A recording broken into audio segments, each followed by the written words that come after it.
And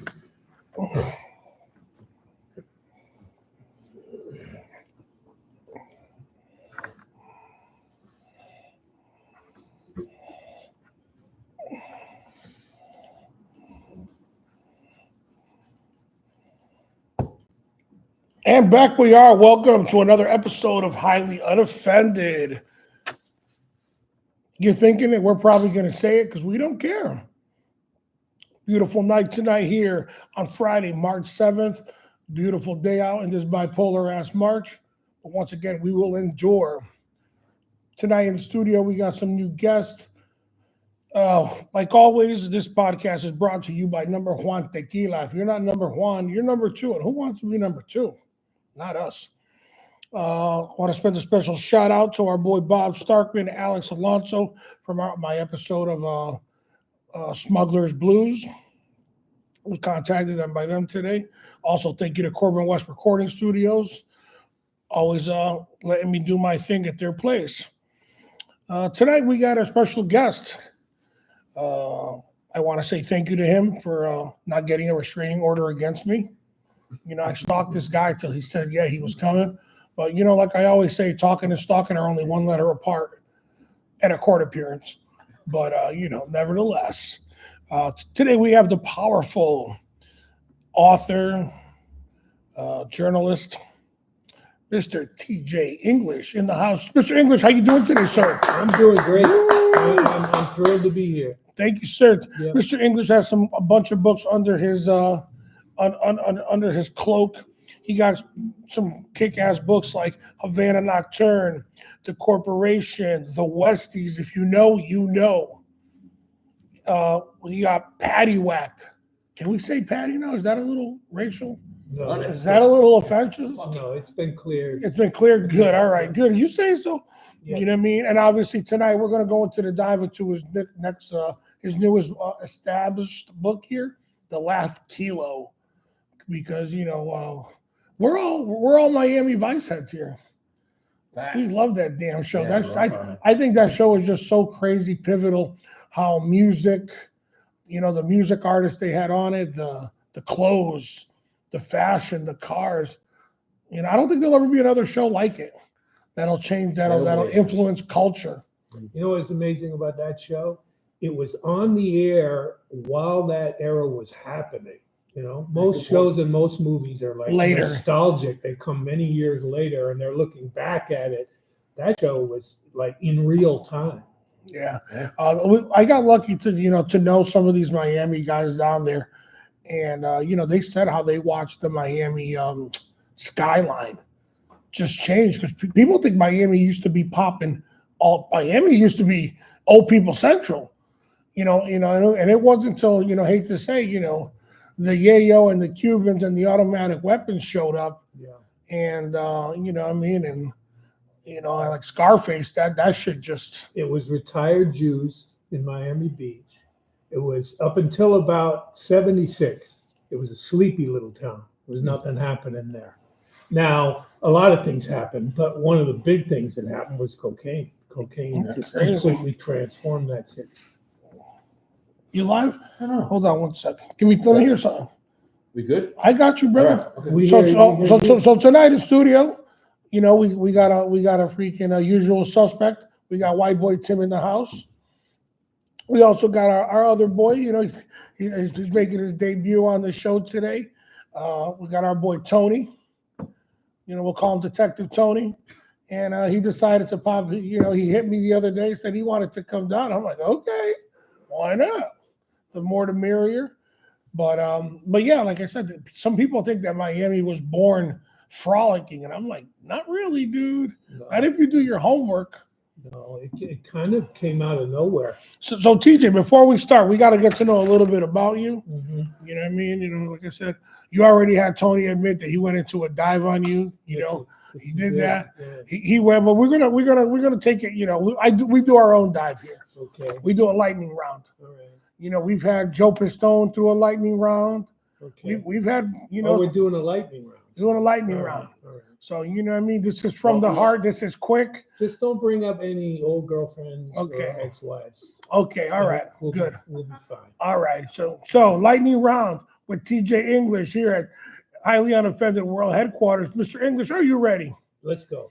Rolling Stones or Beatles? Rolling Stones. Who's the best James Bond? Oh, Sean Connery. All right, fabulous. Redford or Newman? Newman. Who's the cooler bald guy? Yul Brynner or Telly Savalas? TJ English. Woohoo! Damn, he ricocheted that bitch on me. Boom, right back at you. Exotic cars or American Muscle? That's a tough one. That's an even split. That's an even So if split. you look to your right, I think it'll help you make your decision. Oh, You know. shit. All right. It's so funny because I asked guitarist Joel Holscher that question. Yeah. He goes, I'm from New York. He goes, I haven't had a car in 20 years. Well, that's true. you know what I too. mean? That's But- how. But I live part of the year in Albuquerque, New Yeah. Mexico, and they're really into I'm about to say, the Man, vintage. you got to be driving some old tinker around there. I'm not, but I Yeah. see the vintage cars all over town. All right, we'll And I love it. proceed. All righty. Favorite karaoke song? Word Up by Cameo. What? That's one of my jams. Oh boy, we karaoke And later. It's not easy No. to do that in karaoke. Tell your brother, Every time your sister. I'll be and honest. your I'll be mama, too. honest with you. Every time I've tried it, I failed. But that's why I list it. It's my goal. You try to encompass your best Larry Blackman. I try that. Try Yeah. to cure her. He didn't even hesitate. You know, he said word up. All right, favorite hobby. Smoking weed, All right. There you go. Favorite childhood memory. coming out of the womb. There you go. Dirty Harry or Cool Hand Luke? Cool hand, Luke. I'm not a cop like you guys, No. so I don't go with dirty hair. Okay, it's okay. No matter. We're All right. holding against it. So, So was that all right, five? last Or one. 6? if there was going to be a movie, what actor would play you? Nicholson in his prime. Jack Nicholson. Yeah. Okay. All right. So there you go, people. There's your lightning round with Mr. English. We got a little music. We got a little theatric. We got a little personal stuff on him. And now we will proceed. You know, when he said his favorite pastime was smoking weed, I looked up real quick, and it just occurred to me. He looks like Kid Rock in about 15 Oh, shit. years. You've heard My that name before. is Kid. You've heard it? I've heard that one. Yeah. What's up with Kid Rock? He was at a bar in Nashville the other day, and the keyboardist for Bon Jovi, and he threw a fit over something Really? and hauled off stage. Yeah, somebody heckled him or something. And my man had a little diva moment. I didn't think he got down like that. No, me either. I didn't think the Detroit boys rolled like that. I was like, yeah, what happened, my man? You've never had a bad day, Jimmy. You're right. You're right. You You're know, right. he's probably at that point where whoever was riding him so hard, he's like, fuck it, I'm gone. Mm. You know, he's done his part. That's the problem with video watching it. Everybody interprets it a different way. Yeah, you're right. You know, I'll give you listening that. to him, respecting him. I mean, But we get crankier as we get older. Yeah, very our true. bullshit meter breaks quicker. Right. You're like, no, fuck your you. tolerance is just. You know, you will not trespass against me today. Fuck you. Yeah. Please drive through. What do you have less patience for now? People. People. Yeah. Yeah. And of all places, New York City, Human too. beings. Oh, Lord, how do you You survive? know? Yeah. That's hysterical. You know what I mean? Yeah, New York, man, that's it's got to be nuts. You know, I remember one time watching an interview with Sting, and he says that he walks around New York City all the time. And I think it was Letterman. He goes, does anything ever bother you? He goes, oh. He goes, every time I get to a corner, he goes, somebody will recognize me. And they're like, Roxanne! He's like, ugh. I'm like, that's the price you get for being talented, fucker. Yeah. Well, that's like Christopher Walken. Everywhere. He Oh, my goes, God. Every restaurant he goes in, he says, someone comes up to him and says, "More cowbell." Oh, yeah. Leslie Nielsen. You ever seen a grown man naked? Naked. All that shit, You like right? gladiator movies, Yeah. kid? Man, I think if I seen But like you said, Jimmy, I mean, that's what you get when you move into that career, that lifestyle. You expose yourself Yeah. like that. Yeah. You pay you up front, can't you pay go it back in. to sitting in your nephew's baseball little league game anymore. Right. You gave it up. And I've heard them say that. From the golf tournament. What Yeah. did Reggie Jackson say to you guys? Yep. I just want to be left alone. Yeah. I can't go anywhere. Yeah, we without- did security at a high-end golf tournament thing, and Reggie Jackson just wanted to drink Gatorade and Absolute and be not bothered. That's all he wanted to do was just, and but you know what? I always said it's a price. It's the price you pay for the money you're making and the fame. It's a compromise. You're right. When you got a little kid, sign this, can you do that? And you can't eat a meal in peace. That shit ain't free. I think it's a luxury tax. You don't want to be bothered, bitch. Eat at home. Well, Don't forget. that's why some of them, like Gene Hackman, Wow. just disappeared. Popeye Doyle, I can't He believe moved to it. Santa Fe up in the hills, and he never came out of his house. What do you think? Have you been following that? Yesterday they said that it was a hit. He owed somebody money. No, They say that's what they're saying. you're kidding me. Yeah. No. 90-something years old. No, I The haven't biggest heard thing is going to be the toxicology. And the thing is, the guy, No. did you see where he was living? No, It's a I know. fucking compound. Really? It was huge. It's Yeah. like, That's how they live there, up in Santa Fe. Yeah. Yeah. Jesus. You've got a whole side of the hill, and it's all yours. And he rarely came out of there. Really? Yeah, I mean, he's 95 years old. 96. How much is he really coming out?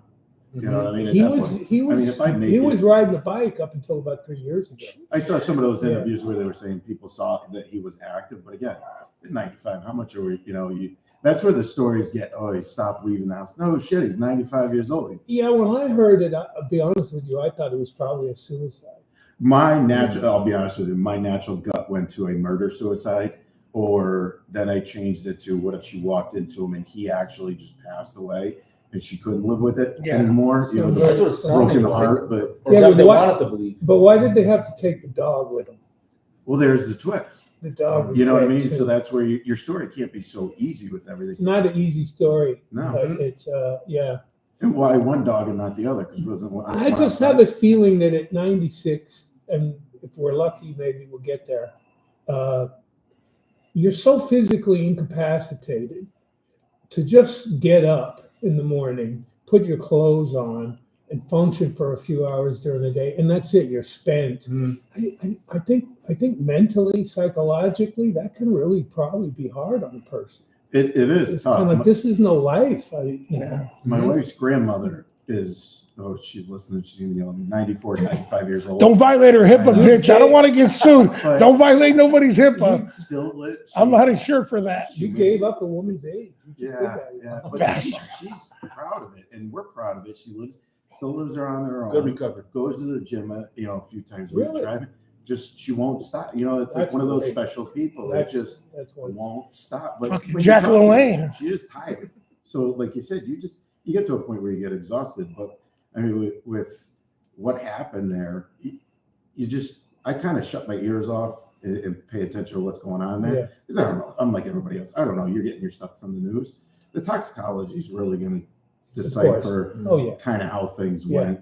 But I think the reason I brought up his name was he's a guy who had a lot of fame and accomplishment in his chosen profession. Maybe in some ways he was at the highest level of Mhm. his chosen profession. And then he just said, fuck it. And I don't really want to be a party to it anymore. And he just went off. He got himself a young bride. Yeah. 30 years younger than him, Mhm. and he just went off somewhere, and then that was it. Right. Damn, you got the full collection there, huh? Come on, T. You got the full collection. None of these are short reads either. What's this one? No, I don't do short reads. Jeez. Patio Act. Damn. Yeah, So, it's crazy reading the Westie stuff because they mentioned him in that movie that we were just talking about, Made. man. Yeah. They mentioned him in the movie Made. Mm. You ever seen Made? Was that the comedy? The part two to Swingers. Remember when Vince Vaughn Yeah, yeah. and that's all right, then yeah. Puffy and Puffy's Yeah, in yeah, it? Yes. Yeah. So what you call? So when Timmy walked in earlier and he saw TJ, he goes, "So you're the Red Dragon?" So he started laughing. I go, "You talk too much, motherfucker." TJ, the cost of fame here. So yeah, T got some hardcore books like that. Westie's book, like that, is so revered because like it just shows the brutality, man. And you know what I That's mean? the first book I published. Which one? Westie. Yeah. Really? Yeah. I was a 30-year-old kid when I wrote that book. First UK publication. Yeah. You what'd you say, I 30? was a 30-year-old kid. I was a taxi driver. I drove a cab at night and did journalism work during the day in the mid '80s and late '80s. See, you know what I think you got to bring back? I think you're the guy for it because Uh, you're it. When I look at you right now, okay, you got to bring Taxi Cab Confessions back. I love that. H, show. my man, That was a great show. HBO right there. Call me. We're gonna set this shit up. TJ English on You know- Taxi Cab You Confessions. know what that show captured, unlike anything else I've seen? I thought it was so raw. There's something when you're in a cab and you're a driver, it's very intimate.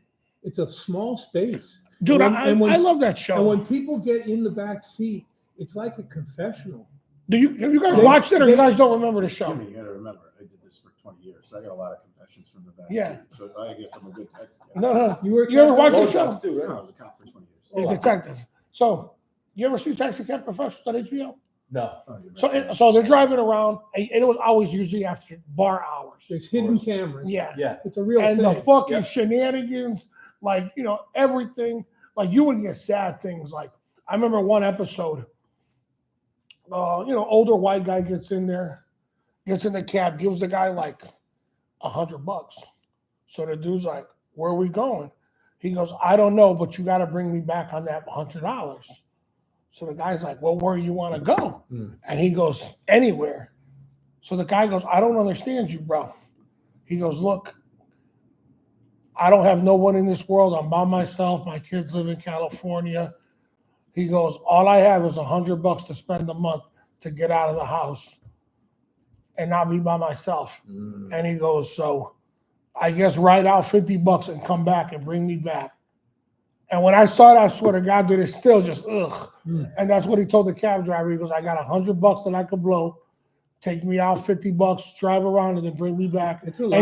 And he goes, Yeah. so check out Taxi Cab Confessions. It was a Yeah. dope show. I loved watching it. Did you ever watch it? Did you ever Oh, get yeah. to see it? Oh, yeah, I So saw it. when I met TJ at McSorley's, and I remember I go, that motherfucker should do Taxi Cab like the new shit. Uh-huh. And I think we should set it up. I think TJ got to get a cab. Give us a little teaser. Somebody you had in the car once along the way who Well, opened up about something. Yeah, I get asked that a lot. And the truth is, and this is also what I liked about Taxi Cab Confessions, it's not so much, I can't tell you one fare that I had that will blow your mind. Because it was mostly a cumulative thing. It was the experience of doing it night in and night out. And the way people would unload their emotional stuff on you. Yeah. And like you said, that's a sad moment. There Like were a a lot of bartender. sad moments, a lot of funny moments. There would be guys picking up hookers and they'd want to do their thing in the back of the cab. I kicked people out of the cab. Freaky. Yeah. I got ripped off a couple times. This was in the 80s. I mean, there were fucking 2,000 murders a year in New York. Thanks, Mayor Koch. In the years Yeah, that I right. was driving the cab, it was the crack years. It was pretty crazy. So there was violence. A driver in my garage got murdered one year. I think 22 cab drivers got murdered one year. It was a perilous job. This is now it was a cash job. They should have put Ralph Freeman in the You're a cab. sitting duck. You're driving around, and they know you got a bunch of cash on you. So Yeah. some crackhead who wants to make a quick score, Like now, everything's on an app, and like there's no cash. right now, you try to jack it, dude. He motherfucker Go like ahead stop, and jack dude, him. stop. I mean, an Uber driver, you're going to jack an Uber driver? He probably doesn't have anything on him. Got a pack of gum on him and shit, Yeah. But TJ, what you were saying earlier, I joking a little bit at the beginning there, but having people in the back seat, like when my business Oh, was done and, yeah. you transport driving, whatever, or even when we had to go to other states and pick up people that have warrants Yeah. and drive them back, Yeah. you do have very deep conversations. Because, I mean, if you're Yeah. professional like that and you get past all the nonsense, Yeah. now it's just two people talking, Yes. and we can just have a conversation. Yeah. And it is interesting if you just listen to people. Yeah. They are very It interesting. even had, back when I was driving a cab, it even had that little divider, like a confessional. I'm Catholic. I don't know if you guys Yeah. know what a confessional was Yeah. like Oh yeah. with that little We all been to divider. catechism. And you'd slide the divider side in for them to pay you, and then you'd slide it back. yeah, people would get really uncomfortably intimate back then. Mm. Yeah. Start telling you things about their lives. They start weeping. They start pouring their hearts Damn. out. Yeah. I think it actually helped them, TJ, because for me, it was hopefully they would never see me ever again. Well, that's part So of it. it's like I'm never going to see. They this know they're person. never going to see you again. Mm, So they right. unburden themselves. Right. And they know it's a short, limited period of time. This is going to be like an 8-minute ride or a 10-minute ride, and they'll just pour it out. It's great for them. They're getting it off their chest, but you're the one that's got to fucking take it on. Carry it. I remember one guy in particular who was venting, just like, I hate this fucking city. I hate everything about this city, the fucking people. And he went on like that for like 10 minutes. Just negative energy, just spewing it, Mhm. Yeah, he got it off his chest, but Oh, to yours. I got left with it. Right. But from his chest onto your Yeah. back. That didn't discourage you though. Like there must have been days where you didn't want it. There might have been other days where you like, I wonder what is in store for me today. The first year I did it, I loved that job. Yeah. I loved everything about it. Everything about it was fascinating to me. I was open to conversations with everybody, but then I started to burn out. And after I was about 2 years in, I didn't even talk to people. I was like a zombie. You're like, I ain't giving out therapy for free. Fuck I it. was like a zombie behind the wheel, man. Because I got beat a few times. You'd have these emotional moments and you'd open your heart up. I remember one time I had a guy, it was a long fare. He was going from way downtown Manhattan to way uptown Manhattan. And the whole drive, he's being really friendly, Puerto Rican guy. He's being really friendly and open. And we had an incredible conversation. It was like a 35-minute ride. We had a wonderful conversation. We get up to where he's going and he says, all right, I got to go in and get money. I don't have it on me. You knew it was coming. He says, I'm leaving my coat. He takes his coat off. I'm leaving my coat so you know I'm coming back. Boom, he goes. And I'm sitting here in front of the projects. I'm in front of the projects. I'm sitting there. And after about a while, I'm like, he ain't coming back.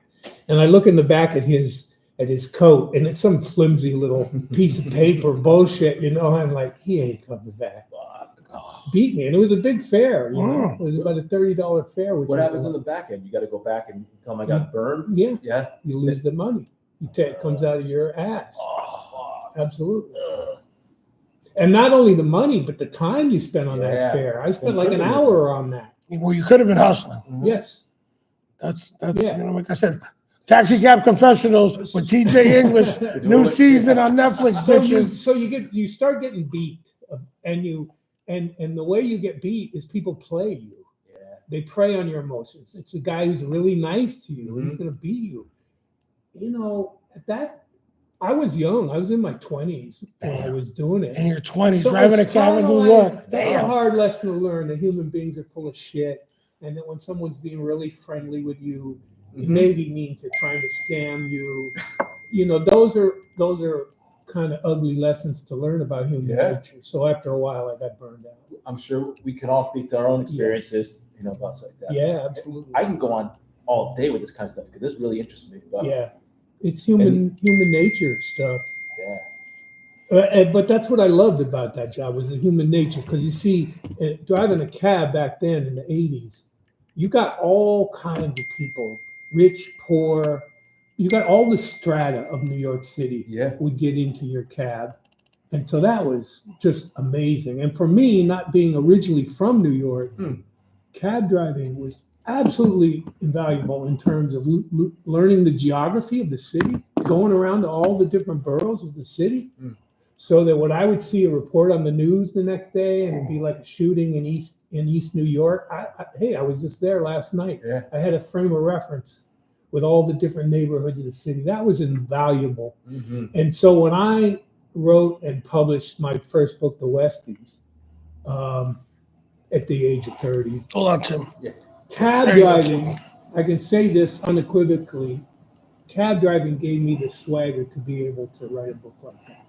Yeah. I gave you the chops. I never would have been able to tackle that Yeah. if I had not driven a cab for 3 years.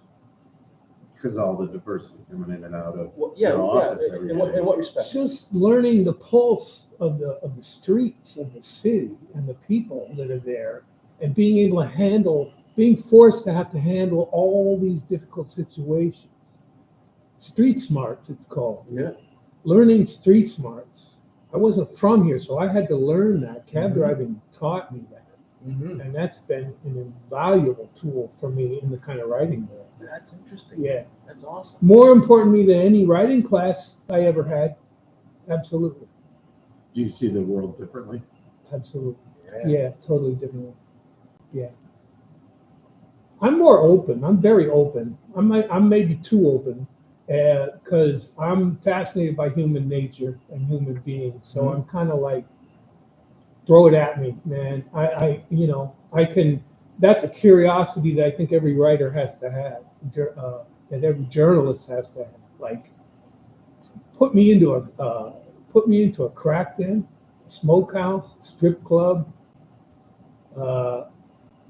I'm going to be fascinated by that shit because I'm going to be like an anthropologist. I'm going to be like taking in all the little minutia, all the details of it. You know. Yeah. I'd be that way if I was a cop too, and Of course. it might be dangerous for a cop to be that way. No, environmental awareness is key, and just Mhm. Yeah, but you don't want to fall in love with the underworld. no, but we just scan to see what's going on. Yeah. You know, we read a room quick. You know, I was teaching a class on Tuesday, and I was telling somebody, you know, from a door frame, you know, from a bail enforcement agent, you know, I could have a woman telling me, "Oh, he's not here," and I'm like, "Why is there a pair of 12 Jordans next to the door? Right. Why is there a big Right. bomber jacket on the back of the chair at the table?" And you said it's you and your 5-year-old kid. Yeah. And it's just like there's just so many little things, and you know, I mean, detail is everything in environmental awareness, and that's why, you know, like, you know, I tell everybody, you know, these young kids, you know, they got their faces in their phone, you know, playing PokeFag Yeah. or whatever the fuck they're playing every day on them phones, and environmental awareness is nil. Yeah. You got cats, you Oh know, man, listen, you have kids? negative shit. These guys got kids. You got kids. I married a Brazilian who I met traveling in Brazil, and she came to New York, and she'd never been to New York before. This is back in the 90s. So one of my tasks was to turn her into a New Yorker and sort of teach her the lay of the land and everything. And she was naive and young and had never been in New York. And I was like, you got to have eyes in the back of your head. When you walk outside. No, she's from Brazil. She know what time it is. Hood is hood. Yeah, when you hood walk- is hood. I don't give a fuck. No, she was from the beach, man. She was what's called a carioca. She grew up at the beach on the beach in Rio. She had no street smarts at all. And I'm like, look, I was paranoid about it. This is when New York was still dangerous and scary. Back in the early 90s, it was still a difficult place to navigate. So I was like, you go out the door, you got to be aware of what's going on all around you at all times. You got to be aware of what's happening behind you. If somebody comes up and says hello to you in the morning, you got to say, yeah, what the fuck is it to you? You know, you got to be on. What's so good about it, bitch? Yeah. Exactly. You What gotta- do you want? You What got do to be want on. from Yeah, me? what do you want from What do me? you want? Yeah, you got to be on guard at all times. I mean, I freaked her out. Really, I was so over. You oversold I it. was overselling it because New York was in the process of becoming wimpy. Any motherfucker can live in New York now. You don't have to have street smarts to live in New York now. I mean, I see people with their. You got to have good I see shoes. people walking around with their heads in their phones. It's like, I Exactly. want to mug that person. I need TJ's like I need dinner money. I Give wanna me mug something. them. No, just on general principle, Yeah. I want to mug them. It's like, You want to do it to show them a You lesson, can't. a life lesson. You can't be on the subway and be that unaware. Like Mhm. your cell phone's kind of sticking Yeah. out of your pocket, and your. I TJ, can next time see- you feel that way, take your shit and go, dog. I'm just teaching you a life lesson, son. So this ain't even on some criminal shit, son. I don't really need it. It's for your own good, dog. You'll thank me later. Okay, I'm gonna do that. Tell them, say, yo, And when, this is. when I get busted, I'm gonna cite you as my. Say, yo, dog, this was a social experiment on bitch assness. So Jimmy, And you here's failed. Here's a real question for you. Here's another New Yorker you can relate to, Mike Tyson. Yeah, Okay, so you go from New York to Arizona. yeah, You ever see Mike Tyson's comedy stand-up he did? yeah. Okay, and he Yeah. talks about going from Brownsville to Catskills, do you transition from New York to Arizona? Oh yeah, yeah. I know what he's talking about. Any New Yorker would know what he's talking about. But I mean, Mike had a hard time going from Bed-Stuy Well, to there was so Manhattan. much more. Yeah, you Yeah, know? I'm relating a small little drop in the ocean of. He had other issues that I think burdened that transition for him. But yeah, any New Yorker, well, that's the drawback of immersing yourself. When I came to New York, I was determined to be more of a New Yorker than New Yorkers. Mhm. And I've talked to other people who come to New York from somewhere else. And this is a common thing. You have something to prove. You have to prove. And it's another thing cab driving is because like I drove a cab for 3 years, motherfucker. Don't even, Mhm. I got my degree. Bona fide. I got my degree, as a New Yorker from that. And not many New Yorkers could even say that. Born and bred New Yorkers. So you're so hyper attuned to adapting to the environment of New York City that you become almost unadaptable anywhere else. It is tough, Yeah. but I got to be honest with you. It's not just New York. It is a New England thing because, as far as Connecticut and Boston, Jersey area, I know Jersey's not really New England, but the attitude is there Yeah, because but that's not a street smart thing, is it? Like having street smarts. it is in the sense of you're always on guard to think somebody's taking something from you. You're always on You're point. not- You're you're always not- on point. You know how you see people walking down the street, like you were saying, Yeah. with the cell phone. Look at this tourist. I just want to pull. You think everybody's disingenuous? I call that emotional intelligence Totally. See, but when- to have that. But when you attitude. take a person such as yourself, and at a young age, and you throw him down south, everybody's gonna look at him like he's an asshole, and what's this guy's problem? Because he's not used to having nice people around. Take the person from the south. Imagine what happens when they go up to New York.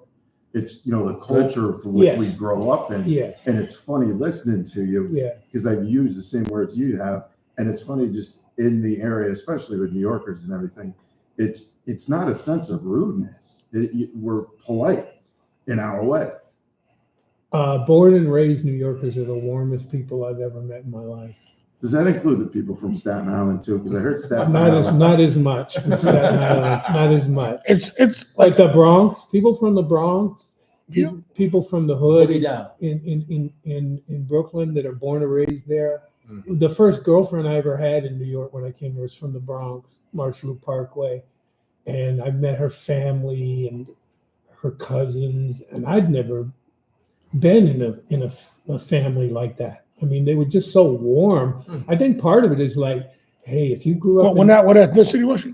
she was mixed Nicaraguan and Italian. All right, so they had the pasta and the carne asada. Yeah, Dope. her parents met on the New York subway. Dope. They Nice. met on a subway car, and they were just the warmest people I ever met. And part of it was this thing that born and raised New Yorkers have is, man, if you were born in this environment and you If made, you can make and it you there, made it, Mhm. not like if you can make it like achieve, just if you're like a decent human being by the time you're 18 and you're still a decent human being, God bless you.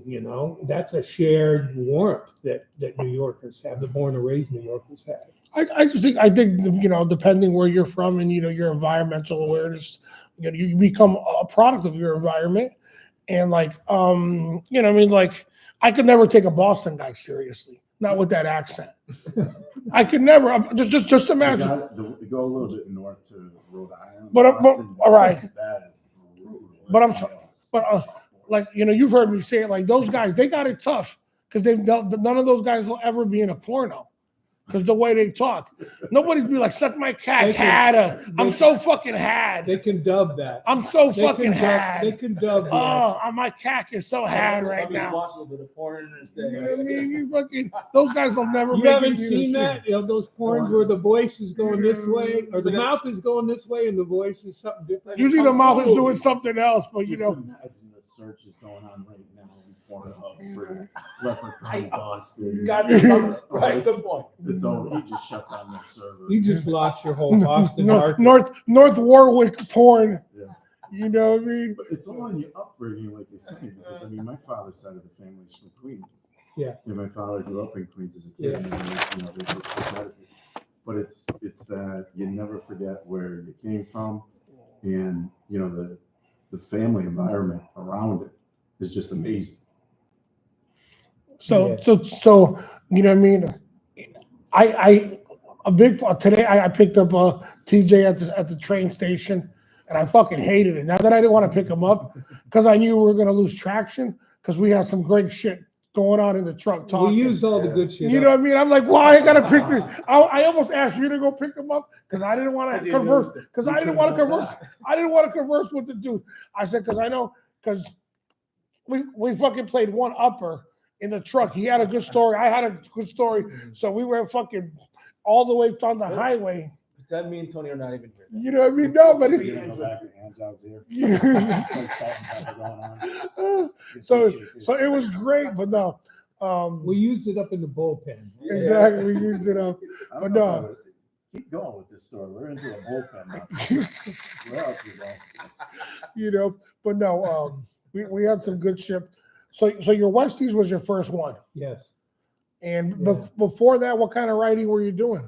All kinds of writing. I All was kinds. writing sports. I covered boxing, did some boxing writing, covered fight in Vegas, What years was this? 80s. Oh, so you were I watching some covered, I greats. covered a Boxing with a championship fight of an Irish guy, Barry McGuigan. Championship fight, Caesar's Palace, 1985, something like that. I went to that. I met Jake LaMotta there. I covered politics. I was writing for an Irish American magazine. So it was great. Like I went to Chicago one year to cover the mayor's race in Chicago. And politics in Chicago is really like a contact sport. And that was a lot of fun to cover that. I was on the set of John Huston, the filmmaker John Huston, Mhm. famous director. His very last movie was a movie called The Dead. It was based on a short story by Irish writer James Joyce. It was all filmed in Southern California. I was on the set of that movie and did an article on that. So I was covering all kinds of things. But I was drawn to crime because crime is the subject where you get to write about, at least the way I write about it, is you get to write about everything. You get to write about sociology. You get to write about politics. You get to write about everything. To me, it's like the best prism for understanding the United States of America is to write about the criminal underworld. And so I started to get that feeling when I was a journalist. And also, there's just this thing of like, the way I was raised as a journalist, or the idea that was in my head is, it's your task as a journalist to get the story that nobody else can get. Now, And what's the subject where most people can't get that story? Crime, because criminals don't want to talk to you. now in seeking such, you ever ended up in any places that you think, fuck, I fucked up Many tonight? times. They'll be like, yo, Many times. and because some guys might brush you off, but on the other side, somebody might get real aggressive, like, yo, why the fuck you asking about that? Who are you? I've had variations on all those situations. And this goes back to the street smarts again. It's like, I take pride in my ability to read and understand situations. And I've been in many situations where I bailed out at a certain point. And I think that was the prudent choice to make. You did the Irish goodbye. I did other situations where I hung in there and I won them over. Okay. I'll tell you a story about when I was in Kingston, Jamaica. Yeah, man. The beach, man. Which is nobody goes to the beach in Kingston. Kingston is What was the drug lord down there that ran? There I was a was block. I was there in the middle of that drug war. It was in the 90s. I was doing an article for Playboy magazine about a Jamaican drug posse in Brooklyn that had kind of like taken over a big part of Brooklyn. And so I'm researching that group and I'm like, well, where are they from? And Let me guess, no one else wanted the job. nobody else wanted Yeah, to of go. course not. And so where are they from? They were from a neighborhood in Kingston called McGregor Gully. I said, I got to go down there. And I remember I was dealing with some FBI agents who were handling that case. And they're like, what? You're going to go down there? Why would you go down there? Thank God you fit in down there. I did fit in, but I'll tell you, you can fit in anywhere. I'm telling you, I know you're looking at me. And thinking, You're that social this chameleon. guy's delusional. No, I always say that I'm a social chameleon. This is, well, anyway, let me tell you the story. So I go down to McGregor Gully. Now, if you're going to do an assignment like this, you got to do your homework. You don't just wander into Due fucking diligence, McGregor due Gully. diligence. So the real thing is, how do I get into McGregor Gully? So I did my research and I found out there was a organization in Kingston called the Council for Jamaican Human Rights or something like that. And they dealt with the hood, people in the hood that were aggrieved. Mostly they were people in the hood that were being preyed upon by the police in Kingston, Jamaica, which is where the cops are just another gang in Kingston. They're the most well-armed gang in Kingston, so they have a lot of power. And they go into the tenement yards and they fuck with people. To shake them down. And so so I came to this organization. I told them, I said, I'm here from New York City, and I'm tracing the roots of this. And I dressed down when I went in to see this woman who was the head of this organization. I had like a ratty T-shirt on and some shitty pants. And you got to think this through. Mm-hmm. So I went in to see her, and I told her what I was doing, and she listened to me and didn't say a word. And then she said, "You know what? I'm going to help you because you came in here. You're dressed like us. You came in here meeting us. You're meeting me at the level that we're at." And she said, "I have respect for that." So that's one thing. So she assigns me to my guide, a kid. He's 14 years old, and this kid is going to be my guide into the hood. And this is during a political campaign in Kingston. So there's fucking a war going on. The gangs are divided up according to the two political parties. Yeah. And whenever there's an election, they fucking go at it. I mean, killings, shootings. So the neighborhood I was going into was barricaded. I mean, literally like chairs and crates and shit just blocking off the streets. So you can't go in and out of this neighborhood. So this kid takes me in, and he's taking me around to like the tire repairman, to the different shops, and he's introducing me, and people are looking at me like I was a fucking alien that had just landed. You know, they're looking at me like, what? And the kid is kind of trying to introduce me, explain who I am. And they're like, this is nuts. But I would kind of win them over. Finally, he takes me into this tenement yard. I don't know if you know what a tenement yard is? Mm-hmm. So it's a maze. He takes me to this maze. And by now it's afternoon and it's fucking 95, 98 degrees, something like that. And I'm sweating. It's really fucking hot. And he takes me through the maze and I'm like, I have no idea how to get out of here. If I have to, get out of here quickly, I have no idea how to get out. He takes me in. And he brings me into the tenement yard, and there's these four big Rastas. They look like they're just off the cover of a Peter Tosh record. And they're sitting there, and they're grilling saltfish on a grill, and they're eating their saltfish, and they're hanging out. And they look at me, and they look at the kid, and they look at me, and they look at the kid, and they're like, you better have a good reason for bringing this big white man into our hangout spot in the middle of the afternoon. They're like, what the fuck? And he says, this guy's here from New York. He's a journalist. Boom. He leaves me there and he splits. Oh, God. Smart kid. So now I'm alone with these guys and they're fucking icy cold. They're like, and I'm trying to talk to them a little bit, who I am. And finally, the one guy, the big guy, he turns to me, he says, you got to understand, this here is a colonial relationship. You're down here from some big magazine in the United States and you're getting paid money and you're coming here and trying to get information out of us and everything. He like shut it down, man. He shut it down like on political grounds. Like I couldn't even argue with it. He was kind of right. I mean, I didn't really have a good argument. He shut it down. So I'm fucking sweating. No love for white tea. And finally I'm like, well, let me ask you a question. When was the last time you had a white journalist from the United States here in your yard asking you for your point of view on what's going on politically, drugs, I want to hear it from you. When's the last time you had somebody here? And he looked at me and he said, never. And I'm like, all right, you got to give me that. So you validated him. You got to give me that at least. And he's like, and then he started talking to me, and he started answering questions, and he opened up.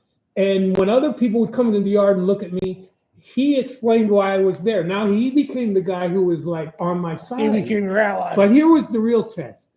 Somebody brought in a chillum pipe, big chillum pipe, a pipe that's got 4 or 5 people can smoke it at one, like a hookah. Yep. And they all start lighting up. This is back in around 1994. So weed is not legal anywhere. And they all start hitting up the pipe. Weed was all over the And- And one of them hands me the pipe, the little hookah pipe, and I'm got to make a decision instantaneously. What do you do here? And actually, it wasn't difficult. I took a hit off the pipe, and when I took a hit off the pipe, it was like a fucking cloud lifted, and they all relaxed. Really? They all relaxed and chilled, and now I was kind of like one of them. And I hung out with them for a few hours, and I got really fucking stoned, way too stoned. And I'm like, oh my god. Too stoned. And now I gotta find my way out of here. Tenement maze, baby. Where's that little kid? This is all over approximately how much time? Hours? Probably a couple hours. Yeah. Yeah. No shit. Probably a couple hours. And if, The kid came back, and yeah, and I'm like, let's get out of here, But it was a hairy situation that turned into a non-hairy. Kid worked for the situation. mortuary. He came Yeah. back to see what was up. Yeah. surprised to find you still Yeah, alive. probably. he was a little interested because when he came back, now I'm like chilling with them. We're all getting by, and he's like, "Well, this escalated quickly." Good for you, man. That's fascinating. That's- That's fucking fascinating. That's the thing, you can take a hairy situation and turn it into something else. I'm sure the opposite is equally true. You can take a situation that doesn't seem dangerous at all, and all of a sudden it becomes one. As a journalist, you hear about all these people who end up in prison or even worse, dead. All these Yeah, who are, for all intents and purposes, neutral, just looking to present or report what's going on. Yeah. Whether it's in a war zone or Yeah. whatever else, and end up captured and dead. yeah. This is why I don't badmouth journalists. I know people get upset with journalists and badmouth on people on the right. And you shouldn't, because most journalists are just trying to do a job, and it is it is a very dangerous, can be a very dangerous profession. And usually journalists are doing it in the interest of getting the information to inform people.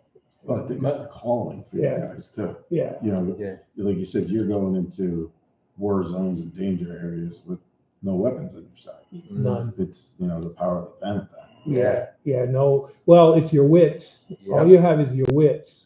You can only talk your way into or out of situations. Yeah, but you know how you do it? This is gonna sound naive, perhaps, but you do it with sincerity.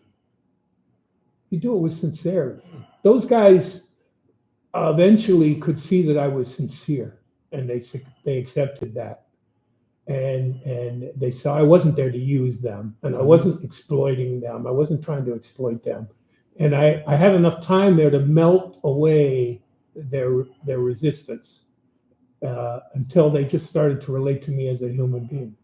They must have heard of Playboy too. No. Well, that pissed them off. It did. Oh yeah, they were like, you're down here with this big corporate enterprise. Yeah. That's what Playboy was to them. It was just, So they were at least familiar with it. And they thought that's what it was. yeah. Yeah. They didn't like that when I said Playboy. It was like, maybe I shouldn't have said that. I used to have a subscription for years. And Yeah. I used to say For the articles. For the Yeah. This is what I'm getting at. And the masturbation.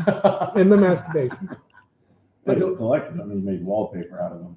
I might Well, have- they were sticky. You had them in the gym after, didn't you? Before or after? Because What it I'm was trying- just, did you have to rip it? Because there was 3 What- pages. I'm alone. You guys are picking on me, but you're all in the same boat, right? For you, it was probably Hustler. You're the one that brought it up. I did bring it up.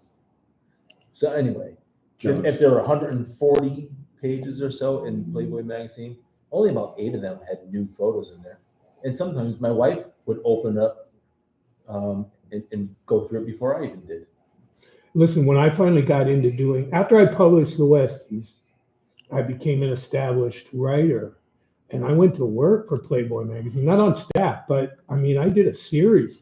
I did a bunch of work for them. They were the best. They sent me on assignments. I traveled to a lot of different places, Hong Kong, to do an article deep into the Mexico cartel story.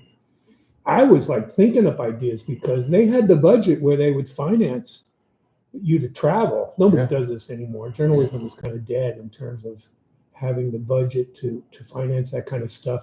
And Playboy loved crime stories. They loved organized crime stuff. Well, I think everybody listening now really wants to know, did you make it to the mansion? I didn't make it to the mansion, but I got invited to parties. I got invited to some of the Playboy parties that they would have here in New York. And that was kind of cool. What years were that? In the 80s. In the 80s. Okay, yeah. so we had the Well, that would be the cocaine 90s. That would be the 90s. 90s, yeah. Yeah, I remember one in particular, the pool hall, party they had in the pool hall uptown Manhattan. And I'm there, and I started to make eyes with one of the women that was in the magazine, a Playboy model who was at the party. And I was making eyes with her all throughout the party that night. And then at the end of the night, I went and I got her number. And I thought that was going to lead to something, but it never did. It turned out she lived somewhere else, and you had to go through about 4 people before you get her on the phone. Yeah. That happens once in a while, you know what I mean? It's happened to all of us. So, T, the new book, let's talk about that new book. Yeah, Because, like I said, I'm definitely a Cocaine Cowboys yeah, guy. And, like I said, I was lucky enough to have 2 guys from that era on the show prior to this. And they actually reached out today. They're listening now. And that's why I sent them a shout out. And like I said, we got lucky to see that.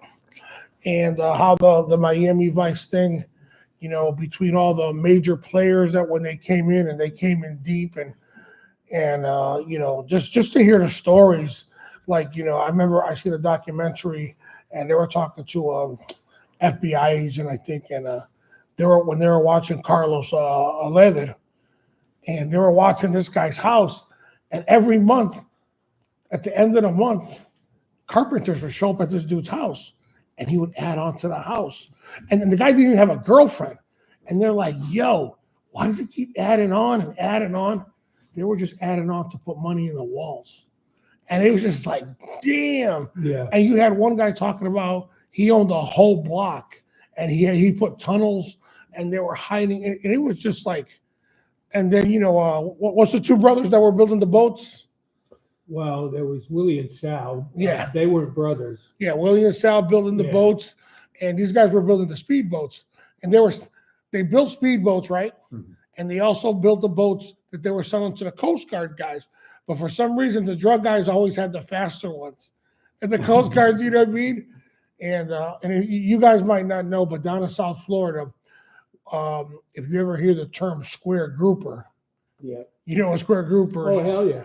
You know what square grouper is? No. Square grouper is when they throw off product off the boats, Mhm. and you find that shit come up on the beach. Yeah. So somebody's like, oh shit, they found a square grouper on the beach today. Yeah. That's because somebody in a chase, they throw it off the side. So when they do get caught, Yeah. they ain't got freaking X amount of freaking Yeah. pounds of this or that. So it happens all the time over there. They actually in West Palm Beach, Divvy takes us to a bar called, remember we went to that bar? Mhm. It's called the Square Grouper. In the middle of pandemic, we went down there, me, Tim, and Ramon. So he goes, oh, we're going to go to, this is the middle of pandemic. We go to Florida. It was like nobody heard of pandemic down there. So we pull up to this bar and we see a ton of cars, see a cop car out there. We're like, so we walk in, bro, there's a band playing Smoke on the Water. Fucking place is packed. Bro, this is a year. We haven't been out of our houses. Me, Tim, and Ramon look like 3 motherfuckers that just got out of jail. We haven't seen this many people together congregating in a year. And it was at the Square Grouper in West Palm. And it was just funny. But yeah, that's what they call when they throw kilos and weed aboard. They call it fucking Square Grouper. But Wasn't it for when the cocaine and the drugs were really taking over the attention? Was it because of the banks? Because the money is what I think. There's so many levels to this. I mean, all of the above is true. Oh, okay. The thing about The Last Kilo is the story of Willie Falcone. Yeah, let's break it down for them. Okay, so Willie Falcone and his brother Gustavo and Sal Magluta formed an organization called Los Muchachos. And where Los Muchachos, they were all Cuban exiles. They were all their parents had been chased out of Cuba because of the Cuban Revolution. And they all wound up in Miami as young kids. And they had a strong desire to make it, mostly for their parents who had lost everything, who'd been kicked out of Cuba and lost everything. And these guys were like, we're gonna make it for our parents. We're gonna make it on a level that they never could have dreamed of. And it turned out to be drugs, cocaine. They stumbled into that, and so they were like, we're gonna make it overnight.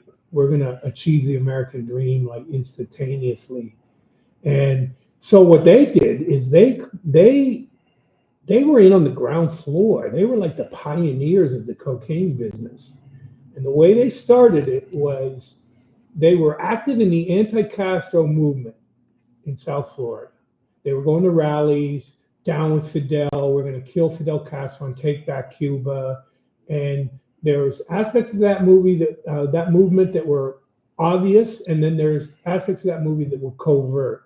And the covert part of it was the CIA and anti-Castro Miami Cubans engaging in covert operations in Central America. So they were financing an organization called the Contras. They were trying to take down the leftist Sandinistas in Nicaragua. And so some of the leaders of that movement came to Willie Falcone when he was like 19 years old, and they said, hey, we have a plan. We're going to bring cocaine into the United States. This is 1977. Cocaine hardly exists at all. Only rich people can afford cocaine. We're going to bring cocaine in volume, kilos, into the United States. And we need some young people that can like create a market. We're going to sell the cocaine in the United States, and we're going to take that money and we're going to buy arms and explosives to ship to the Contras in Central America. This story's been told before, but it's documented in this book to a degree it's never been documented before. And so Willie Falcone's honored. He was like, this is the movement. Get rid of Fidel Castro, go to war against communists. Mm-hmm. This is so he starts doing it for that reason. And then after a while, that thing gets exposed. And so they're no longer going to do it for the Contras, but by then they've created a system. And Willie and Sal are like, well, shit, we could just do this for ourselves. Why shut it down? And keep all the profit. And so now because they speak Spanish, because they're Latino, they can go to Colombia and meet face to face with this young guy that nobody's really ever heard of named Pablo Escobar. They're in the ground floor with Pablo Escobar, making deals face to face with him. They're hiring their own pilots. They're using their own boats to bring the product into the United States. So they own the product from the get-go. And they create a distribution system. It's coming into South Florida, but it's going to LA, it's going to Chicago, it's going to New York. They basically touch off the whole cocaine era because they create the distribution system that brings it around the United States. So they've started. They're in on the ground floor of it. But what's interesting about it, because this book is based on extensive interviews with a bunch of members of Los Muchachos, but primarily from Willie Falcone, who I interviewed. Now he's out of prison now? Yeah, he did 28 years. And then they deported his ass because he never bothered to get U.S. citizenship. Deported him to where? Well, they said they were going to deport him back to Cuba. And he said, if you send me back to Cuba, they're going to put me to death because they know he was an anti-Castro activist. Mm-hmm. And they said, all right, we won't send you to Cuba. You got to find somebody that will take you. So he had to go hand in hand. He got the Dominican Republic to take him. And when he flew into the Dominican Republic, it became a big controversy in the local media. One politician started using it against another politician. You're letting narcos into our country. They kicked him out. He had to find another country. That country is where I went and found him and interviewed him. He doesn't want it to be known where he is. But anyway, my point was, what's so interesting about Los Muchachos, they were not like any criminal organization. When I started interviewing these guys, it was really quickly apparent to me they were not like any gangsters I'd ever interviewed before. They weren't really gangsters. These guys were not criminals with long criminal records. They were just about the money, not They- about the violence. They were brothers. They were exiles from Cuba with a tight-knit brotherhood because of that was stronger than any gang that I've ever seen. But they weren't hard killers, so they didn't use violence. And I'm like, come on, man, you didn't. They just didn't want to be a part of that. They just wasn't their thing. They just We don't want to bring that kind of heat down. We have such a monopoly on the market that we don't need to do that. And there were times when people would try to beat them and they'd let them go. They didn't kill people. It fucking blew my mind when I first heard it. It made me reassess the whole cocaine business because I was like, we think the cocaine business is all Uzis and chainsaws and Scarface. These guys were not that way at all. Now, well, they said that everything changed when they had the shootout at the liquor store, and these guys. That wasn't Los Muchachos. Yeah, but in Miami they said. I'm not saying the business wasn't violent. There was violence going on all around them. Yeah, fucking Pablo Escobar was a psychopath. No, but what really changed it in Miami was the shootout at the liquor store. Yeah. When they realized automatic weapons were used, Yeah.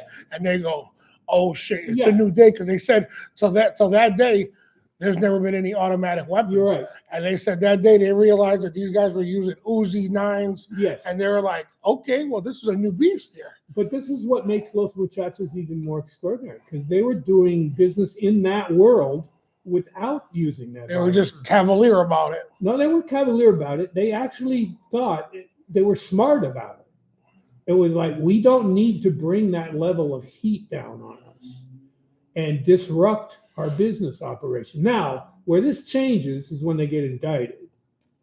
They get away with this for like 10 years. Damn. Yeah, they had a good run. They had a hell of a run all throughout the 10 years. All throughout the 1980s. And they created Miami that we were talking about. Because everybody was bought and paid for. Corruption. Yeah. Corruption. I say in the introduction to the book, everyone thinks the cocaine world was about violence. And we think that because of all the movies and TV shows we saw. True that? The truth is, the primary principle of the cocaine world was corruption. Corruption made the world go round. Because they said everybody was on the payroll. You couldn't do it unless you had law enforcement, politicians, judges. Like the bootlegging days. Yes, it was like prohibition. It was exactly like that. The corruption had permeated every aspect of society. And they were masters at playing that. Willie Falcone was very good at playing that. He bought off a sheriff. They had a sheriff in some county in the middle of Florida where they bought him off, made him like part of their operation, and they built a landing strip in the middle of Florida where they were flying in large-scale kilos. Yeah, and they were landing at the landing strip, and the fucking sheriff would send like a bunch of cops as the bodyguards to bring the kilos from the landing strip to the warehouse, and he was proud of it. I mean, he wasn't nobody knew about it, but this guy was. And then who took that page out of the book and used it later? Carlos, when he bought Cape May there, when Cape K, whatever. Carlos is in this book. Yeah, when he put the Cape K, and then because what? And then that was the halfway refuel point. You know the funny thing about corruption, though, like corruption, to corrupt somebody in law enforcement. If you're a criminal and you're trying to corrupt somebody in law enforcement, unless they're just corrupt assholes to begin with, but many times they're not. So you have to make a case to them on why you should take the money and why it's good for you. And so they have this sheriff and they're trying to lure him in and they're learning about him. Like, what is he like? Like, what is he like? Pussy? They're looking for his Achilles. They're looking for his Achilles. And it turns out he's like a cowboy. He's an old cowboy, wannabe cowboy. So they take him to the rodeo show in Houston, Texas, like some annual rodeo show. And it's a big fucking gathering of wannabe cowboys from all over the world. And they take them there, and he's like, and they're buying him expensive belts because apparently with cowboys, belt buckles are almost better than a big dick. Fucking They're better hubcap, than a big fucking dick. hubcap, howdy doody looking things. They're like a big dick. They're the cowboy version of a big dick. Is to have a really big belt buckle. It's an extension. So they're taking him around. They're whining and dining him. And Willie told me this story. It's so vivid in my memory. So they're having a party. It's late night, and they're partying in the hotel room. And they brought all these women there. The sheriff's there, and they're all there. And they break out the coke. Willie breaks out the coke, and it's real good coke. It's like uncut practically. It's really good, strong shit. And they all got their eyes on the sheriff because they're like, if he doesn't hit a coke, we got him. We own him. Because it's out in front of everybody. Fucking sheriff takes out $100 bill, he rolls it up, and he does the coke right in front of everybody. And they're like, Elwood, we got him. That's it, we got him. And they had him. And you know what? He was the first one to flip. When people started getting busted, that's the problem with corruption. People corrupting people in the system. They turn like that. No loyalty. among There's no people, they sense of honor because they're not really criminals. What made me always laugh about like law enforcement corruption is like, I never understood it because if I could dirty you and get you to do it one time, the next time I'm not going to pay you. You're going to do it because I'm just going to blackmail you. So that's I never got the corruption thing. I'm like, you do it once, they'll pay you. The second time, they pimp you. So that's why I never understood that shit. Well, it's just how we've been taught now because it happened. Yeah. But prior to it happening, it wasn't a thought. You know what I mean? It wasn't. 'Cause, They yeah, knew 'cause, that maybe bookies. Yeah, because like when you watch these documentaries and you're a fucking patrolman, but your wife's fucking blinged out like she's fucking in Onassis, and she's driving a car. You're like, huh? How the fuck is she driving that? Good investments. Goodfellas. Yeah, Right? exactly. Like what Jimmy just said, Goodfellas. Because look at Goodfellas. What's the first thing my man said? Don't spend anything. Motherfucker pulls up, blinging a new car. Wife got a new fur. She's fucking, like I said, she looking like she's in Onassis. And this guy said, don't spend no money. Yeah. And you're fucking flaunting it like, Yeah. Well, they all got whacked. Yeah, how that. yeah. So that's just it. And How many people can sit on fat money and not Nobody. fucking? Nobody. Not How many- really. how many- What's how the many- point of having it if you Well, I'll can't tell you spend right it? now, challenge me. We'll Fuck, give me a few $1 million and challenge my I was ass. going to give you revisit this conversation next year. $10 and tell you, Tony's like, give me $1 million. We'll meet in 12 months. I'll open my wallet right now. It's fucking empty. I'll take anything I got. Mhm. this subject of law enforcement corruption, this is a story you guys will love. I actually got to know this guy very well. A New York cop named Bill Phillips. Does that name ring a bell at all with anybody? Not yet. NYPD you're talking Famous about? It NYPD. was 77th precinct? No. Or- It's interesting, but it's before that. Well Okay. before that. Okay. So let's go back to the 70s. Yep. Serpico era. Yep. Mm-hmm. Bill Phillips was like the dirtiest cop on the NYPD. Jeez. He was like the master of extorting money out of people. And the one thing he was very good at is he kicked it up the chain of command. Oh. So whenever he had a score, the captain got a little piece, the inspector got a little piece. So he paid his tithes. Mm-hmm. He corrupted the system. Not that it probably was already corrupt, but he was juicing the system. And he was very good at it. And he made a big show of it. And everyone loved him. And he got away with it. And he was famous for it amongst cops. He gets caught. He eventually gets caught. They have a guy wear a wire and he gets caught. And it's a huge scandal. And he winds up flipping and testifying at the Knapp Commission hearings, which you probably have heard of Yep. because Serpico testified at the Knapp Commission hearings. But Serpico was a good cop who didn't take money, who testified about that. This guy, Bill Phillips, was a dirty cop who took lots of money from a lot of people. And he wound up flipping against the NYPD and testifying. And the fucking NYPD hated this guy for doing that. It was like live on TV, the Knapp Commission hearings, the middle of the afternoon. And he blew the whistle on all of it. He described all the different precincts. He just really fucking laid it all out in a way that no one had ever laid it out before. and the fucking cops wanted to kill him. Instead, what they did was a cop, to make a long story short, framed him for a double murder of a pimp and a hooker in a bordello in Midtown Manhattan. Prosecuted Phillips for this murder that had happened years earlier, and got him convicted. And when he got convicted, all the people he testified against were let out, and he went away for life. Now, And no one's done a movie or a book about that? no, because he's a bad guy. Damn. But so I got to know him. I in retrospect started to research that case, and I thought, I don't think this guy did those murders. I don't think he did that double murder. And he said he didn't. He always said he didn't. There were 2 trials. The first trial was a Oswald. hung jury. He thought he was definitely going to be acquitted, and the second trial, much to his amazement, he was found guilty. Damn. So when I got to him, he was in like year 30 of 32 years in prison. And I kind of befriended him. I wrote a book called The Savage City, and I wrote about him in the book. And I got to know him. And I'll tell you something. He was a very appealing guy. I mean, he was like Mr. Party guy. And all this corruption he did, So was He- Ted Bundy, though. all the corruption he did, he enjoyed every fucking minute of it. He was about that lifestyle.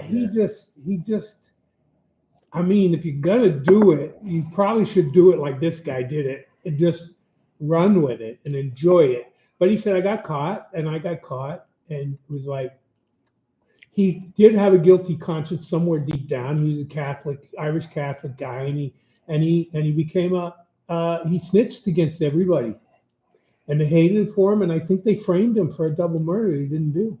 But it was only to save his own ass, though. The way you make it sound. Basically, Right? Yeah. basically. So So how many years did they Shame give on him? He did 32 years. 32. He got out. He was a man in his 80s, and yeah. I mean, I find it kind of disturbing to think that you can frame somebody for a double murder they didn't do. That they'll spend 30 years in prison for that. That gives me pause. I don't even care who it is. So he's It's like, so he went. Well, we have a system where someone could be falsely convicted of a murder they didn't do. so now he's out. He's dead. Oh, he's dead. He died a few years ago. You know who I've been stalking a little bit? T.J. English, No, you besides you, besides you. the best bald guy. Exactly. No, I found the guy, but he ain't returning calls. He nothing. Subway shooter. Oh, he's been born again. Oh no, the subway shooter. Yeah. Yeah, Bernard Bernie Getz. Carrick. No, Getz. Oh, Sorry. Wait a minute. You know Another something clue. we don't know? Bernie Getz. Bernie Getz lives in my neighborhood. Yeah, I found. I got his address. You know, I've located. I him. see him around the neighborhood all the time. Really? He doesn't hide. He just strolls around like Yeah, we got to. an average I want to citizen. talk to him. But I thought you were going to say Son of Sam. No. Son of Sam now does interviews because he's a born again Christian. Let's get him. Let's start working Well, on he's it. still in prison, but he could probably. Where's he at? Greenville or I'm something? not sure where he is. New York State. Probably Greenville. He's around. But yeah, Bernie Getz. But I'd like to talk to Bernie Getz. I just read I just listened to an interview that he did. He does stuff all the time. Okay, we got to Yeah. You got to help me out there. You got to help me out. with my Well, I'm question. not friends with him. I so mean, I don't know if I could help you, but You know, There's a strong arm action. if I see him in the Say, neighborhood, Bernie. Oh yeah, I'd like to take. Jimmy, We'd like my to- man Jimmy. We'd like to take him shooting. We'd like to take him to the range. Maybe give us a couple Yeah. tips. You know, but yeah, that was a big part of I it. didn't sympathize with him. You know what I mean? No, Did not? No. Yeah. Come on, let me ask you guys something. Yeah. This has always perplexed me. Okay. When law enforcement people, cops, not official law enforcement, cops I know, guys, human beings, people I know, they always tend to rally around stories of average citizens who become vigilantes. Because they're doing something that we can't. They're cleaning up, brother. Look, dude, look, what poster do I have on the side of this thing? Who? Charles Bronson. Oh, I didn't got see it. I got a Charlie poster there. So is that what it is? Yeah. They're being You're righteous. getting, yeah. They're not bound. to It's not being justice, Christian. it's vengeance. And unfortunately, Yeah, but you, it still makes you feel good up to a point. It might not be justice, but it's vengeance. Everyone knows wrongdoing. but when they see it, right? vengeance is not what policemen do. No, exactly. That's what they do. But you understand why it's being done. We do it without, I don't without get passion it. or I don't prejudice. get it. I mean, I'm not Yeah. law enforcement, but I'm always thinking of it like if I was law enforcement, I would be offended by people thinking that they can assume that role in society when they're not But when somebody slides, empowered to but when do somebody that. slips through the cracks, I'm like, this guy, he's been victimized before. He's gotten his ass whooped. That dude, he's a bullied kid. He's a bullied kid. And guess what, man? I don't think a bully think about the kid should have a neighborhoods. gun and be set free in society because he's got a psychological Well, there's a issue. ton of them. They're He's called. he's got a psychological issue. Well, I'll tell you right now, regardless, you know how many, and now you guys tell me if I'm wrong. How many officers have you worked with that you knew they were bullied as kids? You could tell.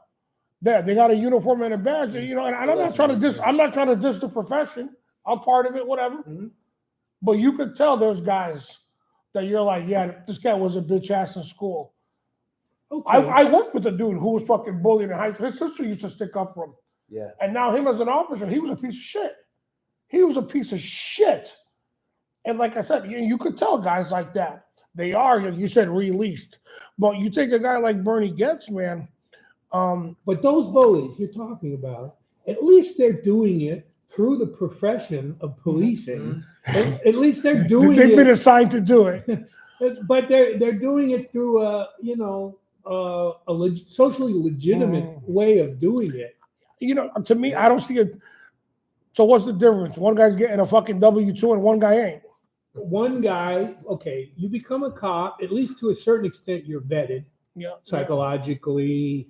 It's Wackos are the biggest manipulators and they're the okay. biggest I smoothers. don't doubt there's some wackos, but is that the majority? I don't think so. No, obviously. Okay, No, so no way, no. some wackos slip through, but No. generally speaking, the system is designed to try to weed Mhm. out the wackos. Yeah. So there is a vetting process, Yeah, of course. and I respect that. But the vetting process is broken. Is it? Yeah, Well- it's gotten too restrictive Uh, is what it is. You know, I mean, if you admit to farting in church now, it's oh my god on your application. It's really sad. It's got to loosen up. well, that may vary from So- department to department, right? No, I'd say nationwide. And that's No, part it's of an the HR. reason It's an HR thing. why a lot of people, I mean, when I was hired in '99, I remember going in there and there was 20,000 people trying to get a job, or not 20,000, 1,500 to 2,000 people trying to get the same job that I was going for. And then as I retired, I mean, it was maybe you were lucky if you can get 3 people in the door to try and hire. It's so that's what hurts law enforcement as well with the hiring process. But to answer your question, yeah, they are vetted. Yeah. And for the most part, they could say, what else do you want us to do? We know everything about this person. And they checked everything to say we can hire them on the job. Yeah, I mean, But do we ever really know everything about somebody? no. No, we No, we you try to can't. scratch the No, we you try to can't. scratch the surf, and but like I said, I just think like what Bernie gets is like that dude, man. He was victimized, man, and he wanted his pound of flesh, and I think we all have that in us, and we might not talk about it, and you can't handle the truth, but I just think when somebody sees a guy like that, we are wow, that sucks. We root for him. I don't think society should endorse that. I think people are going to root for him behind closed doors because the way I think an average person looks at it is like, yo, he made the neighborhood a little bit safer. Am I more scared of Bernie? Or am I more scared about the guys I who are looked at it and I said, yeah, here's a poor guy who was picked on as a kid and victimized. But that's no excuse for having a gun and being able to take matters into your own hands. Maybe this is apples and oranges, and this is just my take, but let me put it a different way. Uh-huh. Your wife is on the subway. Someone comes by and grabs her ass. You're not there to defend her honor, nor is anybody Yet someone else steps up and puts a beating on this guy. Do you endorse that or do you condemn it? Well, that happened with this guy, Daniel Penny, who killed the black Right. guy on the subway that was being loud and everything, and he strangled him and Would love to have you on the show, Mr. Penny. he snuffed him out. Yeah. I mean, that happened. Yeah. No, I don't endorse it. No. I don't endorse citizens snuffing people out. Well, I can't endorse it. Now you're that not snuffing them out, but I think you would endorse defending. yes, but not snuffing them out. I don't believe that he intended to kill the guy. Yeah. Sounds to me like he did. Who are we talking about now? Penny. Daniel Penny, Oh, who held the absolutely. guy in a chokehold No. for about 12 minutes. No, absolutely not. You know, because here's the questions that you won't get or you won't hear about Daniel Penny. Because when you're in that situation and everybody's videotaping you, because anybody in law enforcement, I mean, journalists, I mean, you've been exposed with cameras all around you. Everybody's got it. Why didn't somebody just grab the spare arm? Why didn't somebody else grab the left hand? You know, 4 people could have easily just grabbed the rest of his So they were extremities. freaked out. And The it's not- here's the citizens, thing, but that's the quick excuse. But we were so proud to start off with we're New Yorkers. You're from New York. See, because it goes only. Where's your until- sense of community? Yeah, until you need to be that individual, which Yeah. Daniel Penny was that individual. And then, you know, other people just, that's why coming from law enforcement, everybody's so quick to tell you how to do law enforcement or how to change it. And we could have a whole nother episode on, Okay. on that nonsense. But I get you, but Daniel Penny's not law enforcement. So this is not that conversation. He's But he served in the Marine Corps, and being in the Marine Corps myself, Right. that's where that mindset starts. And that's where you start to develop yourself, and however you build off of it is what you make of yourself. But if he truly wanted to kill the man, he could have killed him. yeah, Very, Well, he very did. He easily. did kill him. unintentionally. And I don't think his actions were a direct cause of this guy's death, if I remember correctly. But let me ask you another way. Personally, I want a Daniel Penny on the subway, whether it's a subway, whether it's a ball game, whatever it is. I want Daniel Pennies out there to protect my stand family when I To cannot. stand up. That's right, when I Yeah. cannot. And I'm sure if you asked him yourself, was that your intention to kill him? He would say no. In fact, I think he's already said that. But He doesn't want this. of course not. Yeah. There's no way in hell he wanted that. Yeah. But it seems nobody else was going to step up. Right. Yeah, I'm not arguing with the concept of citizens standing up. Mm-hmm. What I'm is not it? arguing with that. What are you arguing? Well, it started with Bernard Getz, It's the extra. and I think there's a big difference between Bernard Getz and Daniel Penny. Sure it is. Bernard Getz shot a kid who was down and injured, and he went over and he said, "You don't look so bad," and he shot him again. He was cruising for the He bruise. shot him again. Give you that. Yep. That to me is beyond the pale. You know, that's different. He had something he needed to get off. That his was chest. reckless and wanton. I think so. Daniel Penny's a slightly different case. It resulted in the death of somebody, which is unfortunate. So I think that requires examination. He went to trial. He was acquitted. Did, yeah. I'm okay with it. Okay. I don't think a great injustice was done with him being found All right. not guilty. I'm good with it. But generally speaking, I don't think we can endorse the concept of citizens playing the role of vigilantes and taking matters into their own hands. That's going to be chaos. Well, I agree with you Yes. in a sense there. And there's a lot of amateurs that would gladly take that role. Exactly what I'm Carry a You're gun right. So and you- shoot somebody. Yeah, I rock with you on that. Yes. It'll turn into amateur hour. How many times I'm going around the circle here? How many times have we heard, "I know my rights. I know my rights." Yeah. I've said so many times over the years, I wish that you did, but you're articulating to me that you do not, and that's unfortunate. I want people to know their rights because it makes it easier, made it easier for us to do our jobs. So thank you. And I get where you're going with this, and I'm not saying that I even disagree. You want qualified people making educated decisions. That's doing that it. stuff. Yeah. That's what I Okay. want. That's what I want. And I'll even accept, to a certain extent, a cop who's a bully and he's chosen this profession because he's angry about that. I mean, that leads to some overreach and some brutal shit with cops sometimes. But I'm even okay with that because at least that person is doing that through a system that we as a society all acknowledge and accept as a legitimate way of going about it. Because the way you look at it is being done with some reasonableness and discretion, Yeah, opposed to somebody Yeah. freelancing. yeah. Let me just add this because this has been driving me nuts for years. It's been at least few years now since this happened. I forget where it was. The girl, I think it was one of these group homes. The girl was attacking the other girl with a knife. She came running out with a knife. The cop shot her. Do you guys remember this? Right? All on body camera. Now it's years. I'll give society this before the body camera. A lot was in dispute, but everything from all the important parts at least were on body camera. This guy was justified all day long, 6 ways to Sunday, not just among peers, but among all the important people making those decisions too. And people were still critical of this guy, this poor guy who's thrust into this situation, shoot or don't shoot.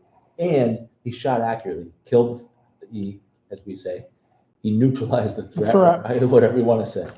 The fact of the matter is it was a justified shoot and he still took shit for it. So I guess as with everything, you're never going to satisfy everybody. And again, I don't disagree with you. I want people like ourselves on these subways who are willing to step up for me when I'm not there, for my family Yeah. for being victimized, Right. or for anybody else who's being victimized, whether it's someone we don't know. We know someone being victimized when we see it. I've seen a number of videos. Yeah. People don't step up. I'm Yeah. more concerned about that than I am people. And it's a big risk now. It's a big liability, It's a man. big- that's what I'm saying. Because everything now is so litigious. Right. I think what Is TJ's kind of that the saying. kind of world you want to live in? I don't, where people want to turn their back and be stuck on the phone Yeah. and ignore it while someone's Yeah. getting beat down. No, I hear you. Ugh. Because I mean, the vigilante part of it, I understand. 'Cause That's what I'm that's talking- always. That's what I'm talking about. That's always after the fact. Like Charles Bronson, Death Wish. Daniel Penny isn't All right. a vigilante. It's That's a bad. Mr. Kersey. Yeah. That's a bad model. So I agree with you. I understand what you're saying. It's over. It's done with. Let people deal with it now. You don't need to go that. You don't need to be that uncle to go the extra mile. You don't believe in that. You know the after fact. So back to the last kilo now. I want to. to. I gotta get my cocaine on. You know what I mean? Yeah. I gotta get my my yayo. things up. I gotta get my yayo back in. So the muchachos, you said there was two brothers. No, there was two Yeah, brothers, yeah. but the two partners were Willie and Sal. Willie and Sal. They weren't brothers. All right, so But Gustavo was a brother. He was the coolest guy. I mean, as you say, these guys not only built power boats, they were championship. yeah, racers. they were racers. They were big time. And in South Florida, powerboat racing Was everything. is like football in Green Bay. Oh, if It is. If you ever want to go to some of the coolest shit in October, go to Key West for the boat yeah, races. the boat races. And we used to go for years, me and my bunch of guys. And if you want to see some boats skim water, and they go by and like these guys that show up, they all bust out their Lamborghinis. It's like Formula One on the water, Yeah. and it's big money, badass. Well, they were laundering their cocaine proceeds through that business. So they were building motors, Yeah. building the boats, and they were masters at it. They were pioneering, like, oh, let's do this kind of boat, or let's try this. They had a lot They of bring in experts, and they Yep. aerodynamically were creating. They were pioneers in that business too. These Yep. guys were overachievers at everything they did. They had a fucking softball team that played around the United States, some level of softball that's like almost professional baseball. D1 or something. And some shit like that.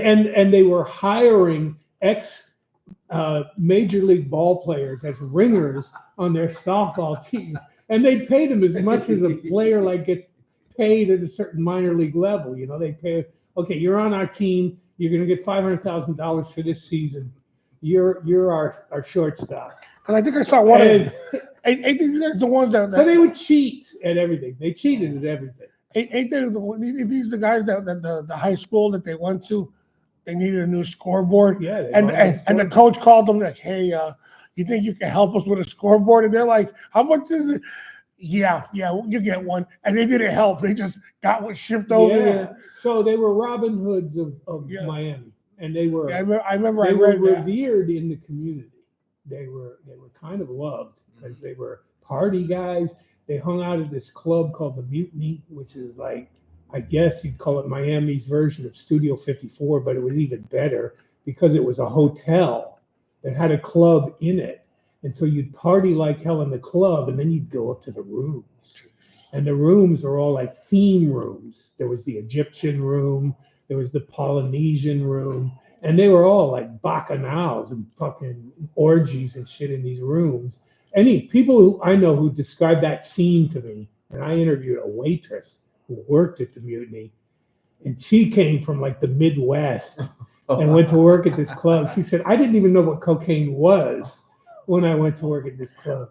But I noticed that all the waitresses were like awake, like the whole shift, like be the end of the shift, and I was beat and tired, and they were all like wide awake. She's like, how do you do this? And they're like, little girl, this little white powder right here. What's that old commercial? I work more so I can earn more so I can buy more Coke. So I can work more so I can earn more so I can buy more Coke. So the muchachos had this thing of they not only were sort of pioneering and dominating this business, they were doing it at a time where this social phenomenon was unfolding of the clubs and the parties and Miami Vice, and Scarface, and that whole scene.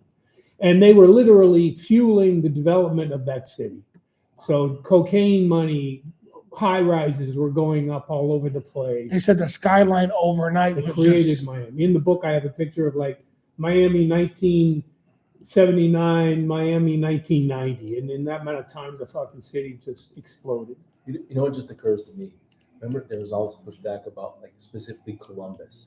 They want to knock down all these Columbus statues because he was this, he was that. Nobody's talking shit. Nobody says anything about Miami that was built on fucking cocaine industry, right? You know what I mean? That's not part of the subject right now. No. Are you trying to piss me off? let's listen to the topic. Let's listen to the topic. You know what I mean? TJ, I got a So question. Spanish people, we ain't that sensitive, bro. Spanish people, we ain't that sensitive. We don't play that shit. At any point when you were interviewing them and they're giving you their story, I'm sure at some point you're like, okay, that's cool. I could have done that. Or that's okay by my standards. Or I understand that. And that's good. Yeah. Was there any point where you're like, it was too, like, it shocked you in a sense? Good question. I mean, this is a question I could be applied to everything I do with the kind of subject matter I write about. Right. And the only way I can answer that is to say I have to be non-judgmental in all of these relationships that I enter into of interviewing people about what they've done. I can't come in and be personally offended by things that I don't like. I have to be, you tell me your story. Mhm. You tell me your story the way you saw it and the way you felt it. And I don't intrude on that. I might press them on things like how, when you did that, what did you feel? I mean, I do press them on that. That is my obligation Mhm. as a journalist and a writer to do that. It's also my obligation to not be played. Mhm. So I found Willie Falcone very charming, but I kept saying, I can't allow myself to be so charmed by Willie Falcone that I'm just blindly accepting everything he's telling me. I understand that, TJ, but Yeah, at some point, because everything you describe yeah, is what law enforcement goes through every day. yes, But so you can put that shield up. I know exactly what you're talking Yeah. about to get what Yeah. you're trying to achieve, Yeah. and put it just so you don't have that reaction. yeah. I have. But you still have to process it at some point. Yeah, well, that's a little discord that takes place in the mind and the heart of a human being that has to do that, who's in that position.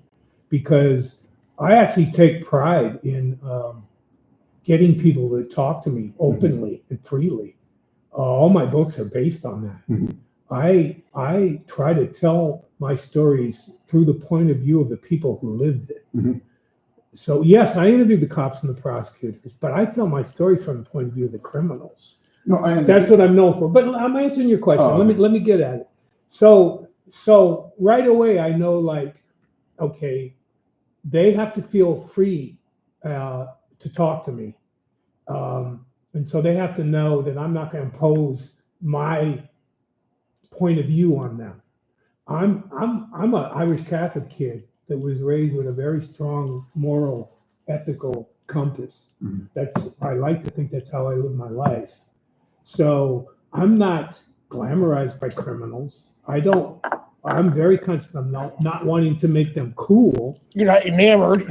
Well, I am enamored, but I'm enamored because I'm enamored by the idea of people who have made life choices that are totally different than anything I would have made, that take them to the other side of the law, where they're living a life where they could wind up dead or in prison at any given moment. I am enamored by that. I find that pretty interesting. And, I think when I do myself. we all do. I mean, because you crossed the line Yeah. into the very why the unknown. fuck did you do that? Why? To the abyss. Why nigga. would you the do abyss. I just, the way it's glamorized in the movies. I think- because trust yeah. me, all the drug dealers and drugs I've ever had to deal with, I've never walked into a mansion. And so, you know what I mean? I walked into, it was nasty. Yeah. And that's what's really going on. out Right. there. But it just blows my mind at times. I'll give you an example. One time I was doing research on, I was writing something about the reemergence of heroin in the 90s. And so I was researching heroin, dope houses and everything. And I went to Harlem and I went to an organization that was studying the patterns of drug use in the neighborhood, NYPD group. And they, for some reason, I can't believe they did this, but they trusted me and they gave me their source in the hood. It was like a guy who lived out on the street. He was like in tune with everything that was going on with drugs in Harlem. And they said, okay, don't tell us, but here he is. And they let me go with this guy. And this guy took me on like a fucking journey through hell. He took me to crack houses. He took me to heroin places.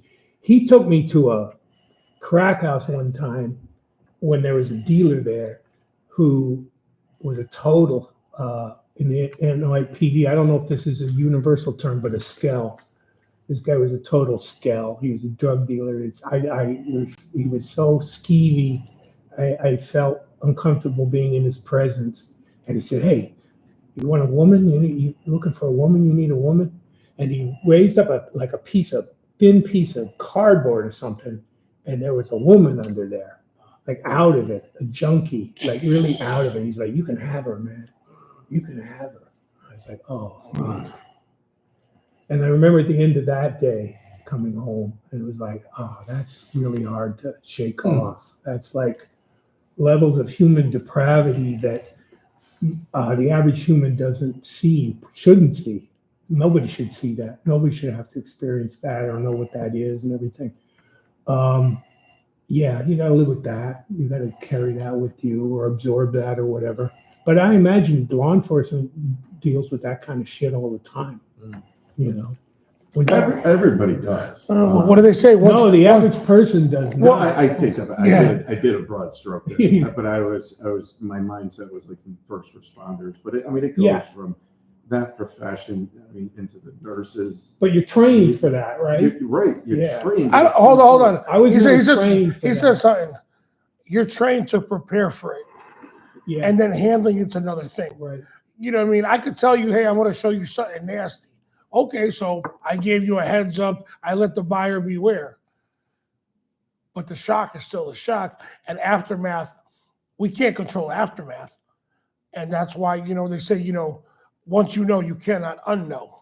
And that's why I asked. We can't, but that was a great question. Because I could relate to that all day long. Yeah. Exactly what he said. And that's why I was just, how do you do it in journalism? Because everything you said is everything we've gone through. And Yeah, not only that, I have to then write about it. So Yeah. I have to make sense of it. I have to write something intelligent and useful and valuable. So you think that's a good outlet We once call you it learn a that case shit? report. Yeah, kind of like but do you think for you think that's a good positive outlet when you get to kick it out and put it on black and white? Oh yeah, Good. like Guys, let's put it up. Let's put it up for TJ English right Yeah. now, because I know we're all feeling it right now. Because my Good. man, this is the shit. somebody, I was on the Daily Show, which is a great show to be on when you're promoting a book. Mhm. I was on there for the last Kilo a few weeks ago, and the interviewer jokingly said to me, "Oh, you've written all these books about the criminal life. Clearly, you want to be a criminal." That was his statement, and he was joking. Yeah. And I said, "Writing those books is why I'm not a criminal. Mm. Maybe I would be a criminal. Who- Maybe I would be a criminal." Who if I was the guy wasn't- from the radio station at McSorley's that day? A guy named John McDonough. I like the style. Yeah. I like the style. I couldn't remember. I chit-chatted with him at the bar for a little Yeah. bit, and he was cool to talk to. Right. And I like his motherfucking Stilo. Alright. I like that dude. Did you tell Stilo. him that? Yeah, I told him. I said, dude, I like your Yeah, Stilo. I'm telling you, you're a cop and a pal. What do you think cops do? We all want to be tough guys and bad guys and wild childs, but we just don't want to break the law. And we want to get We want that pension. I do think that my Irish Catholic background, which I apply to writing books and journalism, is the same thing that you encounter with a lot of cops who happen to be Irish Catholic. It's the Mhm. same. I think you're 90% of the way there. You just don't have the But I think authorization. I'm more criminal than cop. So what? Well, you know, the Fuck. best street cop, What did the crook that never got caught. Yeah. What did Elias Ness say? Well, how do you catch a gangster? How do you catch a wolf? You send the wolf. Yeah. Ness said that, brother. Yep. And it's true. You don't send a sheep to go catch a wolf. Yeah, Mhm. yeah, definitely. I see the fangs, baby. We see the fangs. You got three motherfuckers right here telling you English, and we see the fangs. You know the He's the pro- wolf you know in the- sheep's clothing. as they say. Honestly, you know the problem I would have with being a cop? I don't respond well to authority. And I know a lot of cops, and I know many cops. Most of the cops I know are in the NYPD. And so they're dealing with this massive bureaucracy Hmm. that's over their heads. And they get crushed at a certain point. They get their heart broken. Yeah. I know so many cops that get their heart broken by the bureaucracy of the police department. Because that isn't even an agency. That's a fucking Yeah. factory, or what can we call it? It's an enterprise. You know what I mean? That's like So- the So- Mecca. That's like the Mecca, man. Doing The- business. The problem I have is with the authority structure of the police. Just because a guy's a deputy inspector and he's above me in the hierarchy doesn't mean I'm going to respect him. That's when it's You know? funny If because I don't like, but if I think he's a- TJ, that's why we always say if I think you he's a respect pussy- you gotta respect the rank, not the man. No, you got to respect the man, not the rank. You can't. This is the problem I would have. being a Yeah, bureaucrat. that's right. Yeah. That's what you realize. I got you now. I understand what you're telling me. Gotcha. I'm not undisciplined. No, you're not. I have a problem with authority. Yeah. Well, I don't think You're a free spirit. You're a free spirit, TJ he's a English. wallflower. Sugar magnolias. Independent. I'm an independent thinker. Thinker? Yeah. And you're And that does not fit well with being a cop. What, being an independent thinker? Yeah. Why not? Because you're part of a system. And you got to fit in with that system. And if you don't, you're going to you're going to have problems. Yeah, everybody's got those. You got to remember, doing law enforcement now it's so society's so desensitized because everything with Hollywood and video games now. Right. Everything's getting blown up to pieces, or you're shot 6 times and you're out of the hospital in 30 minutes. It's completely absurd. So what they're seeing now, what everybody goes through, it's just the mental warfare is the worst part of it. And I think a lot of people are, have gone into law enforcement and they, circle out. You got the revolving The mind door. fuck. The It's mind fuck. brutal. Yeah. And I've heard this throughout No, my I see career. that. I would rather deal with the bullshit on the street all day long than the bullshit Yeah. within my own police Yeah. department. They say don't love the job because the job won't love you back. Yeah, it So does. you know what I Nobody- mean? Yeah. If you're looking for somebody to give you a participation trophy at the end of the day, Motherfucker, you want to be loved, sell ice cream and be a firefighter. Everybody loves ice cream, everybody loves firefighters. firefighters never go wrong. It's What's up, TJ? Are you analyzing that, No, TJ? I'm I thinking see of, TJ looking. Maybe he's the firefighter. You know, No. fire inspector. I'm thinking of a story that I heard in a podcast recently. Ray Romano, you know the Yeah, actor, yeah. and he's talking about it was Howard Stern. He's being interviewed by Howard Stern. And Howard Stern says, I heard that you hated the title of your show, Everybody Loves Raymond, but you didn't want that title. And he's like, yeah, I hated that title. I didn't want it. And he's like, why did you accept it? Or why did you hate it? It's a great title. He says, you know where the title came from? He says, I was home one day, not even that long ago, like right before the show came on the air. And I was in my house in Queens with my parents. And my brother came home. And my brother's a New York cop. And my brother comes in and he sees, I had just won an award. I'd won a Cable Ace Award and had a little trophy on the kitchen table. I'm sitting there. And the brother comes in and he looks at me, and he looks at the award. He says, what's that? And Romano says, you know, I won this little award, Cable Ace Award. And the brother looks at me and he goes, you know, I'm a New York City cop. All day long, people spit on me, they curse at me, Fuck the police. but everybody loves Raymond. So he must That's he how must this have made the shit- mistake of saying out loud to someone, producer, someone right in the business, and like, there's our Yes. title for the show. So every time he No hears shit. the title, he thinks of his brother Really? dissing him. I never knew that. That's You guys funny. ever heard that? No, I never was heard fun. that. Damn. What's in the name of this? So, how long did it take you to write the last kilo? Took 4 years Because I remember from when, start to finish. I think it was like 2 years ago when I first hit you. You're like, hey, I'm in the middle of writing. I don't do interviews when I'm writing. That's We'll true. talk later. I say, all right, you hit me back. Yeah. And then, you know, and then when Greg posted up that you were going to be on I the showed short up at McSorley's in New York.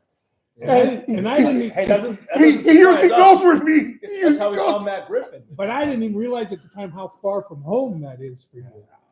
Just as far for you to Come on, man. Today you're like Yeah. you're like John Candy. You're like trains, planes, and automobiles to get here, Yeah. except the plane. Yeah, but I had a reason because I met you, and I believe me, I wouldn't have done this if we hadn't had a rapport. See Thank that? you, thank we, you. We talk about that all the time. See, Like I- Jimmy's got to say that, but that's I would have also- I would have found a way to not do it if I He's didn't. got some. What's Jimmy got on?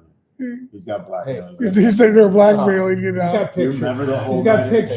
Charlie's? And I hope, honestly, I hope everybody who is listening to this hears that because Yeah. we talk about it all the time, and all three of us, I'm sure, are on the same page. That's meaningful. We go out of our way. We do what we think is the right thing to do. I drag this guy out. I'll go to his house at early in the morning, fall asleep in my vehicle. Next thing you know, he opens the truck door. All right, we're on the run again. Let's I'll go. bet And, you I'll know, bet all three of you guys place a very high value on how you vibe with the person Of course. when you meet 100%, when you of meet course. them. what do they say? Your vibe attracts your tribe. Right. And you know what I mean? And like, and I guess especially how we are and what we did or how we grew up, you know, we chart that shit up quick. We chart that shit up quick, and you know, we see if Chuck Woolery makes the love connection or not. And you know, Wait a minute. You know. Yeah, exactly. Just But- do our disclaimer but- where this information's coming from. Right Yeah. at the moment. That's So, it. but realistically, you know, yeah, you're right. You judge somebody, or you know, you sum them up, and you know, I always tell people, don't judge a book by its cover. Read a couple pages, and you know, take it from there. But I learned that at a young age, and I love that. You just Yeah. never know who you're talking to, so just talk to everybody the same. That's why I You'd love. never I don't care if you're a CEO or That's why I crackhead. love New York City Yeah. because of you can't. No, you have to take their temperature. Mhm. It's a city filled with all different strata. You got a million- you got a- Economic strata, different Yeah. races, different everything.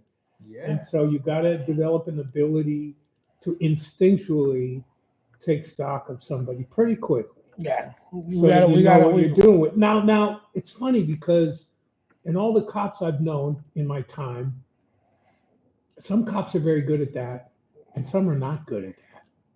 And I don't think you can really be a good cop if you're not You good can't teach that. at reading. You people. really, Yeah, you know what I can. mean? Ain't no book, ain't no academy You can't. no class. video game. I mean, There's it's nothing's going to teach you that. You have to get out, and you know, like you're such as yourself. you did it at a very young age, and it completely changed your path in life Yes, it did. because you anchored yourself. Your roots are down. Yeah. It's like, Well, you know what made it possible? I had a very strong foundation. When I mentioned that Irish Catholic thing, I just had a parents and an upbringing. Not everyone has this. When I meet people that didn't have it, I'm like, wow, man, that's tough because you have such a disadvantage in life. we can't even talk about that. We can't even visit that chapter because you don't know of it. Yeah. Yeah. So to have a strong foundation is such a gift Yeah. that you've been given. Yeah, but like you said, it's not an excuse to grow up and be an asshole. No, a lot of people do grow Well, up like and be when you assholes. said you learned from cab driving, it's funny because I was the lead academy instructor for my agency, and I used to always, like, first day I would tell everybody, raise your hand if you were a bartender, waitress, waiter, Yeah. or bouncer. Yeah. And cats would raise their hand, Yeah, and I would say, I expect better from you, and they would look at each other like, that's a good one. and I would tell them, I expect I better love from that. I you. love that. And then later they would come up to me and they go, Instructor Guerrero, why did you say what you said? I said, because you've dealt with drunks, you've dealt with, idiots, that are, and I said, I believe in what I call the human bullshit meter. Right. And as we get older, that bullshit meter gets better because it gets fine-tuned with only one thing: interaction. Yeah. And as we get older, because we interact with Based more on your personal motherfuckers, experience. you see that bullshit quick. Yeah. And that's why that meter's like a fucking Yeah. Swiss watch. So, And you're like, that guy's a piece of I shit. love that because most people have a group like that and they say, those of you who have a PhD and an MBA, raise your hand. No, fuck, that's not how you know the value of a person. Right. No. That's not how you judge the value of a person. That's in some ways how society is prone to judge the value of a person. The only thing you got was student loans, you know what I mean? Yeah. But no, like I said, I myself, if one of these guys tell me something about somebody, I'm like, I'm with you. I'm just like, I don't got a second guess because I know their methodology of thinking. And I'm like, And you never know. Like, for instance, when we were in the car ride on the way from the station here, we were talking.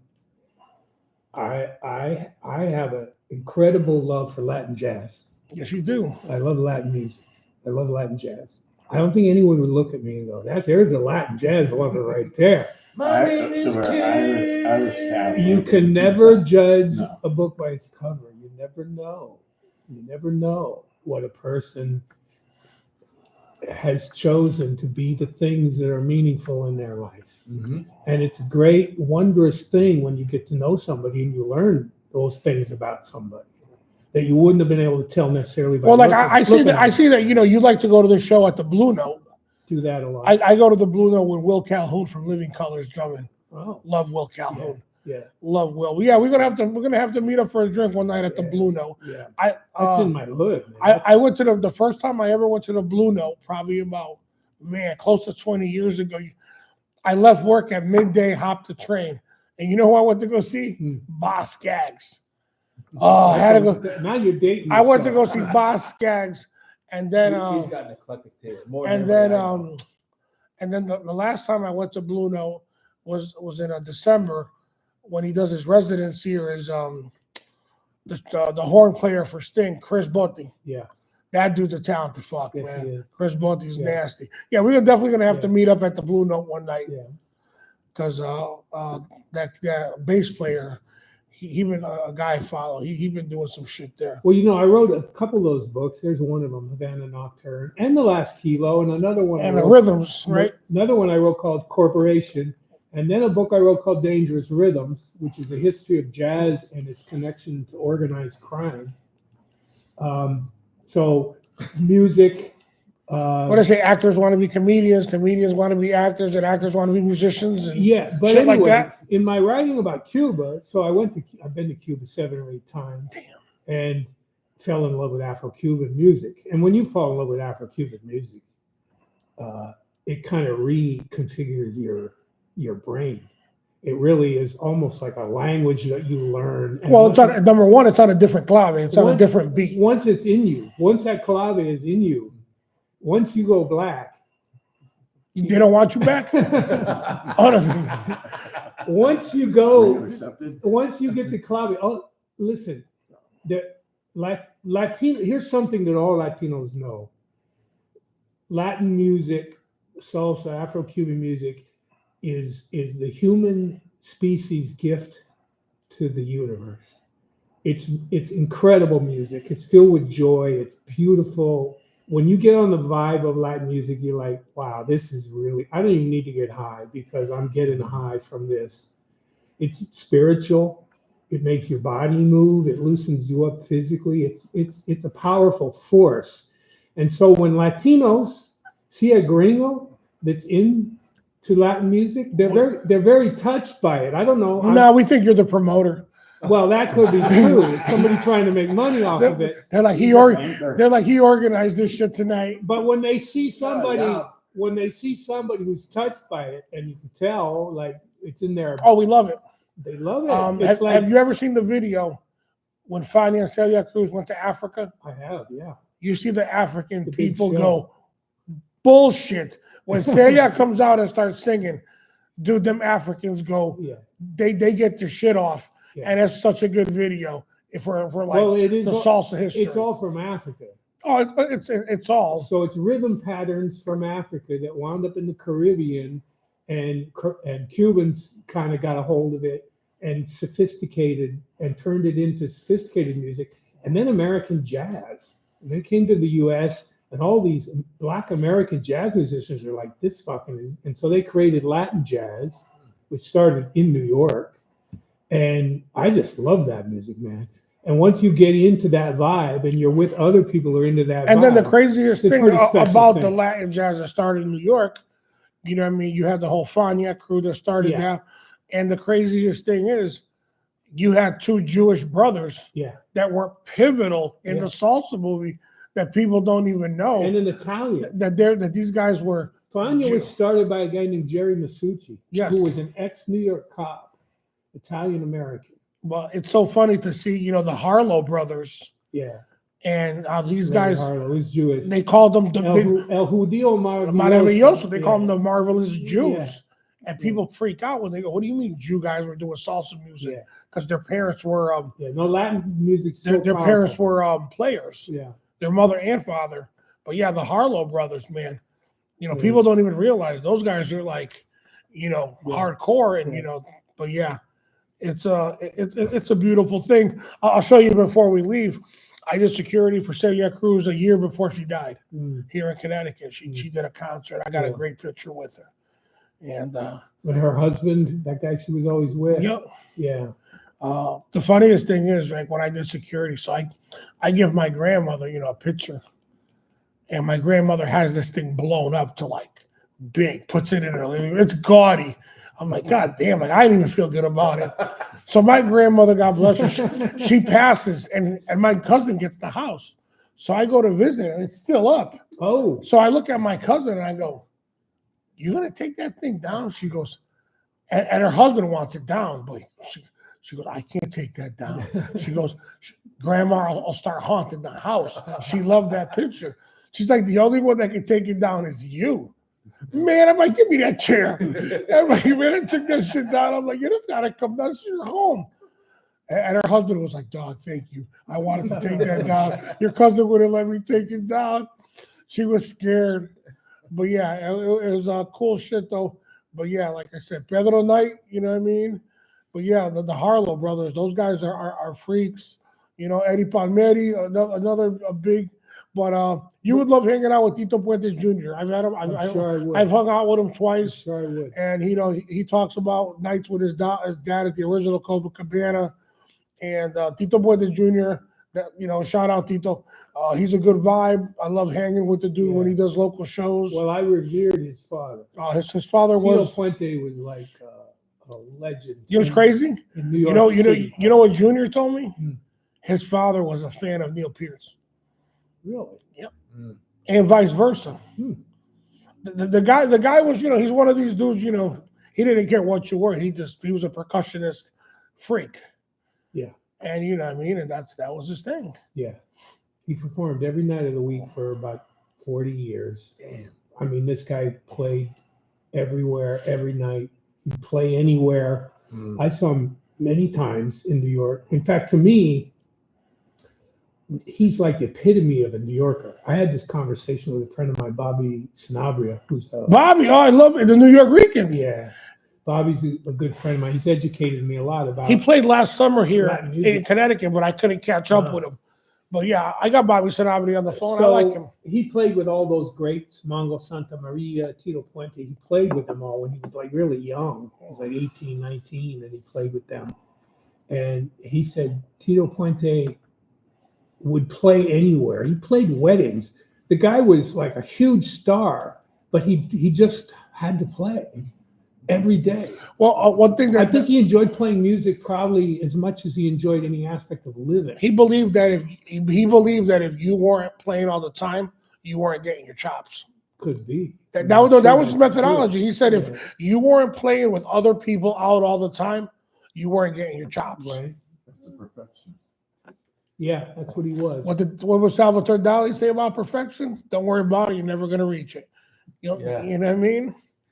Yeah, you're right. Don't worry about it because you're never. Salvatore gonna Dali reach it. said Yeah, that. yeah. Strive for excellence, not perfection. You know, But it's also true that you have to be your own harshest critic. Mm. So really, and you have to be the person that's driving you to be the absolute best that you can be. You can't use some other standard, society standard, other people's standard. No, it has to be from within. You got to be your own worst critic. And whenever you meet a great artist, like a musician or an actor that's like really good at what they do, you get that sense right away from them. They're like, this person is driving themselves to be the absolute best that they can be. And that's what's And driving them. The best that you can be, reaching your full potential. Because only you really know, Of course. right? And you're always pushing the limits of what you think you can do. That's right. it's I It's taught annoying as shit. It Seriously. is annoying. Christ, when do you fucking quit? I don't. I mean, I was married. I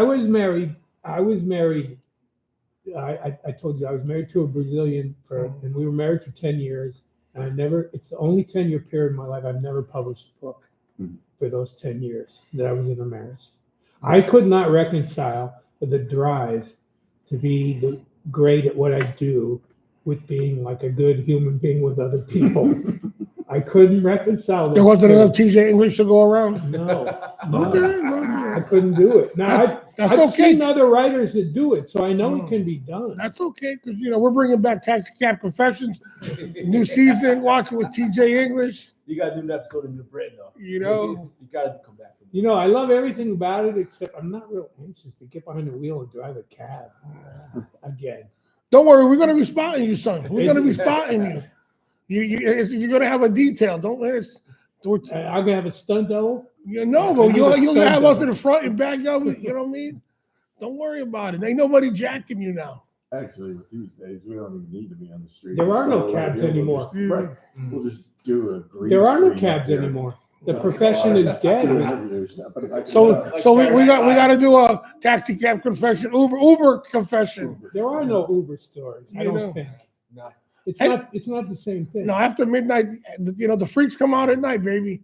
After midnight, the freaks come out at night. The freaks come out at night. That reminds me of another story. Yes. One time I was driving a cab and I'm on like 10th Avenue and 32nd Street, which is right by the entrance of the tunnel, the Lincoln Tunnel. And this is back in the 80s. And that's where the street hookers would all gather to like do their trade. Ladies of the night. for New Jersey guys, like right before they go into the tunnel, they go and stop for a quick hand job or whatever. And I'm at a red light, It's just a handshake. and I see a bunch of them there, and I'm used to seeing them there. And then I see another one come out of a car, slam the car door, and she's walking over to the other ladies, and she starts singing, "Another one bites the dust." Nice. I thought that was pretty great. I wanted to applaud. Nice. That's fabulous, TJ. How long is that trip in the tunnel? What is that? 7 minutes or something. Maybe a little more than that. More? It's Yeah. long. I mean, Yeah. relatively, maybe more like 10 minutes. Nice. So you need a hand job before you submit to that 10 minutes. That's cool. So the book took 4 years. Yeah. You got together at undisclosed location. Yes. You guys went through it. Yes. Happy with it? Yeah, I'm very happy with this Very book. good. Very I'm good. very happy with this book. Very good. Yeah. You know what I mean? I've never had access to firsthand sources to the degree that I did with this book. Okay, I mean, so- I wrote a whole book about Whitey Bulger, and I never met Whitey Bulger. Mhm. So I'm used to creating stories with not having like the central source. I had the central guy for this, and he opened up the door to me to all the other central players. So I really got into this group, Los Muchachos, in a way that I've never been able to do before as a writer. Damn. Yeah. So So what's your thought as far as, because you read about that era and that time, and obviously it hasn't ended. no. So how do you think it's operating Oh now? shit, man. Does it I blow don't your mind? I don't know if we want to get into this. Oh shit. But since I've been doing this book, since I did this book, and the things that I learned from doing this book, I've come to the conclusion that the only rational, logical response to all this is legalization Of what? of cocaine. Damn. So you're gonna bring cocaine into it. Cocaine should be. So the same way that we kind of adopted marijuana, That's the model. now you're gonna have to do the cocaine. That's the model. The For- things for- we've So learned. you really think the cocaine is? Can I put this don't- 8 ball don't on my think visa, please? Okay, like I it's a said. market item now, Okay, like I said, or is this TJ's? we're opening a can of worms. Yeah. No, it has nothing. I'm not a cocaine guy. I've never had been. I smoke weed. I have since I was like 15. Stay yo, man. You know, Stay yo. I've never been a cocaine guy. I'm not advocating it personally on any level. Mhm. In fact, I don't really like it, and I don't like the way people behave on cocaine generally, from what I've seen. And we all have anecdotal stories Sure. about cocaine. Here's the argument, and I've been studying this closely, and I don't even like to be the guy who's making this argument because most people are very resistant to the idea of legalizing cocaine. Mhm. I was on C-SPAN a month ago, and for some reason I chose C-SPAN as the place to first raise the idea of legal cocaine. They're talking like cut my microphone, like what? Cut that shit. Here's my argument. We just lost Tide as a sponsor. Thanks, TJ. Here's an interesting argument, and it's scientifically based in fact, and it may be surprising. There is no scientific biological evidence that cocaine is physiologically addictive in the way that heroin is, in the way that crack is, in the way that some other substances are. Like you use those substances and you immediately need more. Right. Your body needs more. I'm agreeing with you. so That's far. not true with cocaine. Cocaine's very psychologically addictive. Okay. If you're a person who's prone to addictive behavior, cocaine can fucking destroy your life, because it's feeding into your psychological weaknesses and you become an addict and an asshole and an idiot and all those things. But the calculation that we make as a society, and we made this calculation about alcohol, and we recently made this calculation about cannabis, which is there are destructive things about this substance for people. And we know that. And we have no illusions about that. We know that. We know the drawbacks of this being legal. But we, as a democratic, open society, are saying that the laws should not be based on the fact that some of us are so weak that we can't handle that shit. And so we make it legal and we deal with the consequences of that. We did it with alcohol. Alcohol, as we all know, can be as bad as any drug. I've said that for years. In terms of Nobody pushes back on a new bar opening up, right? Nobody. drunk driving fatalities. Right. I mean, it's horrific what alcohol can do, has done. But we allow for that because we're like, freedom of choice is a higher value than all the horrible shit that's happening. That's the calculation we made as a society. We've now arrived at that calculation with marijuana. Yeah, I think So- there's many states. I don't think you're really far off. from the Okay, thought. so the What's the argument, price? What's the cost? so It's the, all, it's a business. so the argument about cocaine is there's nothing that shows that it's physiologically addictive. So we're not like immediately making junkies by legalizing it. And in fact, what we're doing by legalizing it is taking the danger out of it. We're taking cutting it with bullshit, cutting it with fentanyl and all the other things you cut it with. I mean, cocaine overdoses are mostly from cocaine cut with other shit.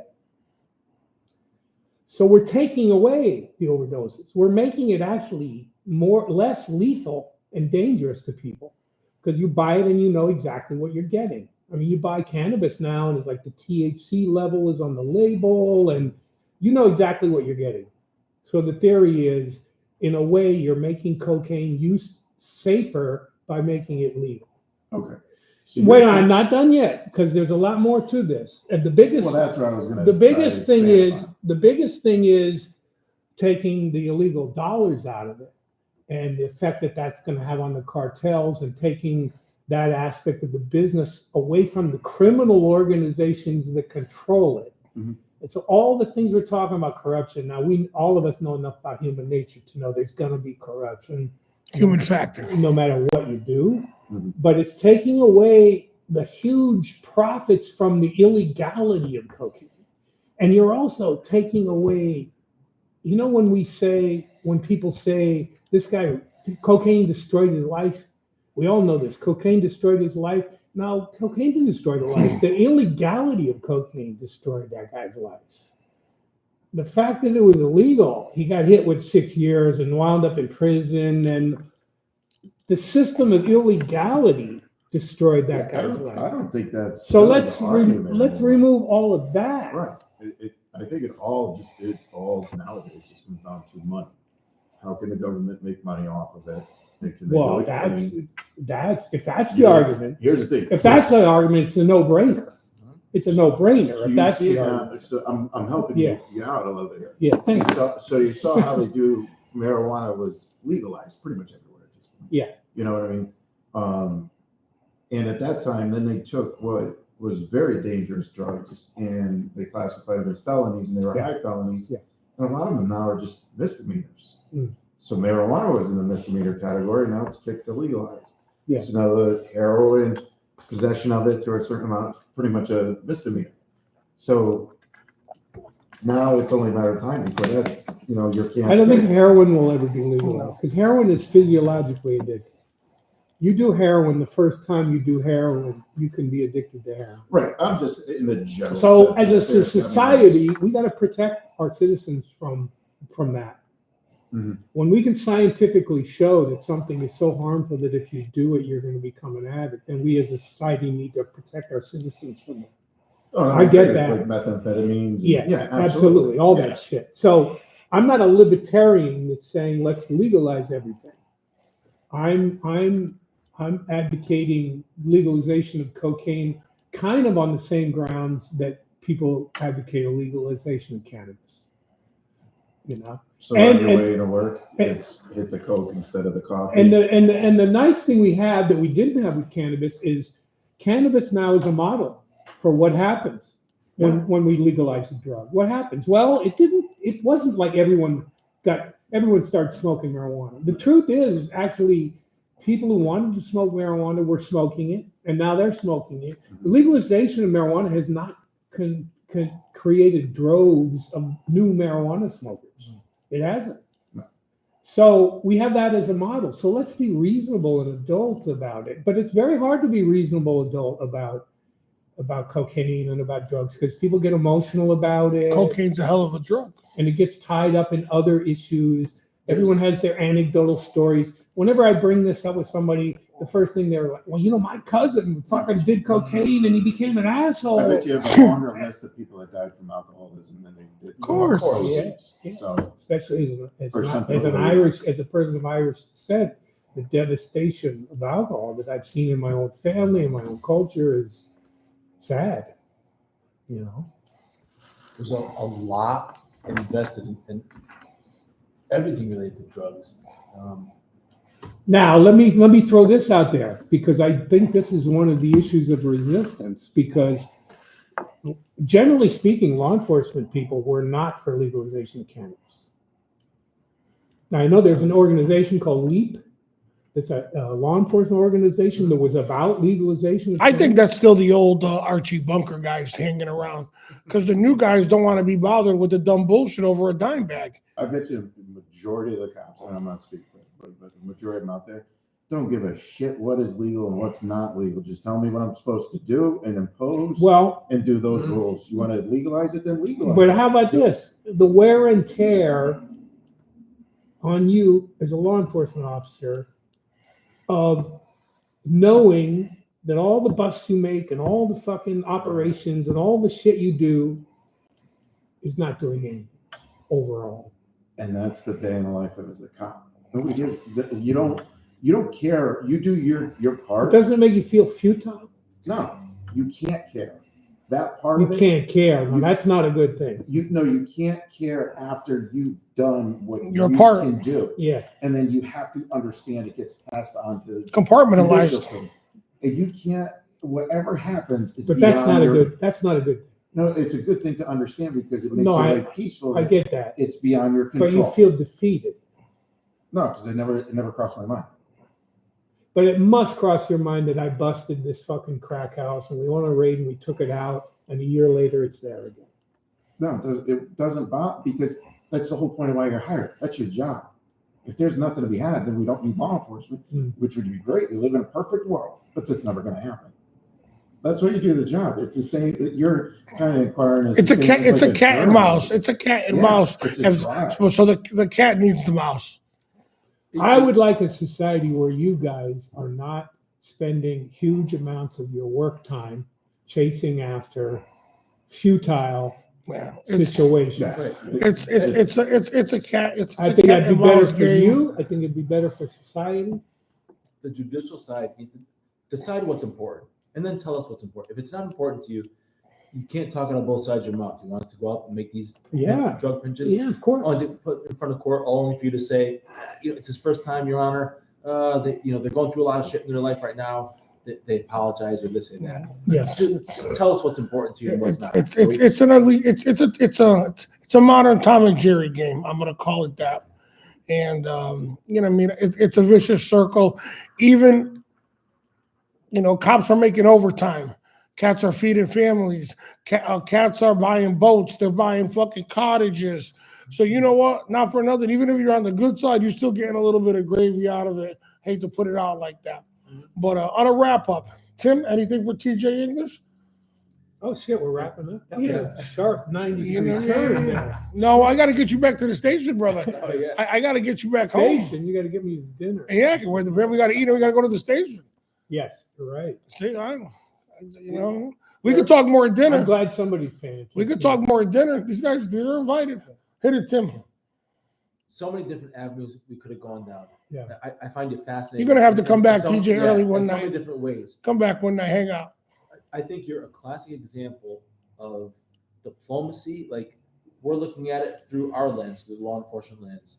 It's very interesting to see things from your side of the fence. A New Yorker lens at that. I like you're that. objective and like that. And like you propose to, we can have a conversation about things. We can express different opinions. I love the whole thing. I think we can go hours and hours, or we can have a whole other episode about just You know what it is? We're brothers. We're gonna have to do another We're episode. brothers. TJ English, We you're gonna can- have to come back. We can have totally different points of view on shit, but I love ultimately it. we're brothers. And Yeah. we respect where we're coming from. Tony, anything on wrap up? I think I'm just going to echo Tim there in the Okay. sense it was very interesting talking with you and realizing all the similarities that go on. I mean, you just changed the subject of what's going on, but the emotional and the drive to do it. I mean, what you do is what you've done it's awesome. It really is. I mean, it takes a set of balls to keep pushing and Yeah. just praying. I want to right now before I slip, I want to say thank you, Greg from McSorley's. Big shout out to Greg and Teresa.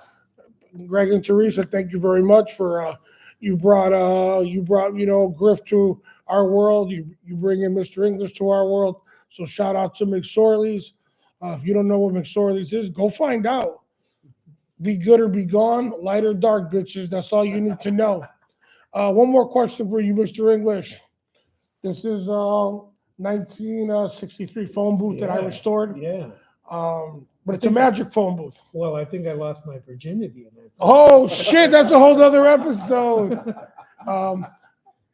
We call it the magic phone booth because we say if you could go in there, pick up the phone, and talk to the 20-year-old TJ English, what would you tell him? Take a sec if you got it. This isn't a lightning round, but if you could talk to the 20-year-old version of TJ English, well, as the kids say now, how would you put him up on game? That's a very emotional question. You know that, right? Anyone would know that, to confront your 20-year-old self. I think I would say, don't be so certain. You know, you're very certain when you're 20 years old. I thought I really had my shit together when I was 20 years old. I thought I really, We all did. I thought I was really smart. No. And I thought I was really knowledgeable and I knew about the world. You're a worldly man. I didn't know anything. And what I knew was like all from like that formal education they put you through, high school, college, when you're in your teens. You know, I thought that meant that I knew shit. And I'll give myself credit for this. I will give myself credit for this. Go for it, brother. I came to New York at the age of 21. And I knew when I did that I was letting go of the side of the pool and pushing myself out into the deep end. And I tip my cap to the bravery of that 20-year-old kid who did that, who was willing to do that, because I think I knew I had to do that. I thought I knew everything, but I think deep down I knew that I didn't know anything. And I needed to challenge myself in that way. So I would say Godspeed, man. Go with it. Your instincts are right.